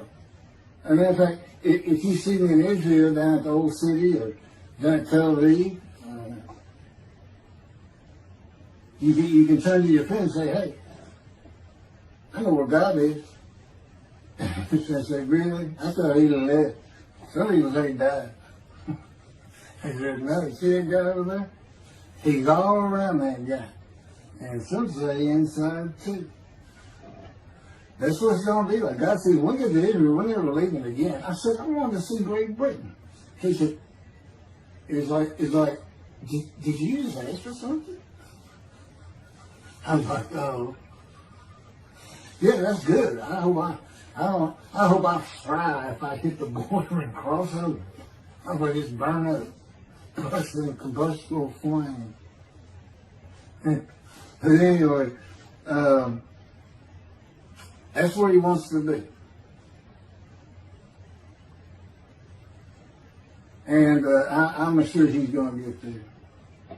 This purpose that might prosper, again, I think it just shows the purpose of the righteous servant and a purpose of Elijah. Because he knew I was going to be teaching. There's only, in the day of the Lord, as you would imagine, he wants to have all the prophecies fulfilled, be done with the prophecies. And there's only a handful, 4 men to come that we've never seen. The descendant of David, prophet like Moses, Elijah, and of course the righteous servant. We only have one description. Even the sages knew you got to have a description of the descendant of David. It's Isaiah 53. They called him in the Babylonian Talmud the leper scholar. You'll see me referencing it on just about every video. In other words, I'm saying, look, it's not Jesus, it's not the people of Israel as taught today. It's this guy from the Talmud that just hadn't come yet. You just didn't know, didn't have a name that fit the description. Well, you do now. And two covenants. The friendship covenant, which is actually in two parts, Ezekiel 34 and Ezekiel 37. One part of which is, I'm going to put my sanctuary amongst my people. And the other part, interesting enough, has to do with the land blooming again, which is Jeremiah 31. See, a time is coming, the land will bloom again. See, a time is coming, the cities, after desolation of many years, 2,000 plus actually, will be restored and Jerusalem rebuilt. And the Jews shall never be defeated again. Okay, now we just talked about other destruction, likened to armies being raised. But here it is in this friendship covenant, in this, Jerusalem being rebuilt. If that's done, then you'll never be defeated again. So, you look at it and go, well, there's kind of a problem between those two. And what I think it means is he's going to get the temple built now that Jerusalem's been rebuilt and he's come. That this might prosper, because it kind of gets you. So what is the purpose of God might prosper? Who thought you could do everything? And he said, well, in large part, my people got to listen to you. They got, especially the rabbis, they never listen to my prophets. They're all full of themselves, and they know everything. Well, he starts getting angry. And see, that's not good for me, because all of a sudden he wants to make me better, which means suffering. You got to keep them away from those movies. I'll tell the spirits, they're not funny. Get the funny guy around here. We talk friend to friend too. Well, anyway, I'm going to let you. There's a lot more, but this story is in my book. Hopefully, after spending time and understanding who I am, and this is here. It's happening. I don't care what the rabbis think or say. Look, I'm a prophet of God. I'm a man in divine things. If I say something contrary to what they think and say and believe, they're wrong automatically. It's a given, because God is telling me all these things. It's His book. They're wrong automatically. And He is livid that I'm having this problem with Isaiah 53 being the people Israel. Well, it's in the videos, but you ought to see the arguments they really put back before that for Isaiah 53:10 and other verses. Rabbi Tobias Sangravis, Judaism, he went Christian. The Christians went to the laws of Leviticus, animal sacrificial laws, and said Jesus is the unblemished lamb. That's why, and they're using, Leviticus, where you could offer a lamb and for unintentional sins, but nevertheless, they turned it into he was a human sacrifice, which he says himself. He says God no longer wants bulls and goats for sin. He prepares my body for sacrifice. He's human sacrifice, and God made the sacrifice to Gentiles so they didn't have to obey His commandments and laws. From an atheist who comes in with no religious background, I read that and I look up face to face with God wherever He is at that moment, and I say, you gotta be kidding me. People believe this? He said about 2 billion right now. So I'm not going to bother trying to tell you how many there's been in 2,000 years. God made a human sacrifice to me so I can go to heaven and I can go kill somebody if I want to. I can go rob, I can go beat my wife and my kids. I said Jesus again. God was teaching me the New Testament, and this guy at one of these mega churches came up to me and says, if you do accept Jesus Christ, you're not just forgiven of all sins that you have committed. You're forgiven of every sin you're going to do in the future. I said, really? He said, yes, really. He said, Jesus knows you're going to do it, and He already forgave you. I said, what? Okay. So, if you're a Christian, you can just sin all the time, because Jesus knew you were going to do it. I hadn't actually heard that taught, but that's the effect of it. Okay. This year in Jerusalem. Enjoy the books. Don't try to listen to the video. Don't try to watch them all at one time. But what I did is I put them together for you in the order they should be. And I just thought it'd be easier. And we're kind of coming to the end of our videotaping for a little while, it seems like. Again, I'm not on the executive committee with God and His Spirit. I never really know what we're going to do next. And the books are at keithmccarty.wordpress.com. You can find that on my YouTube channel.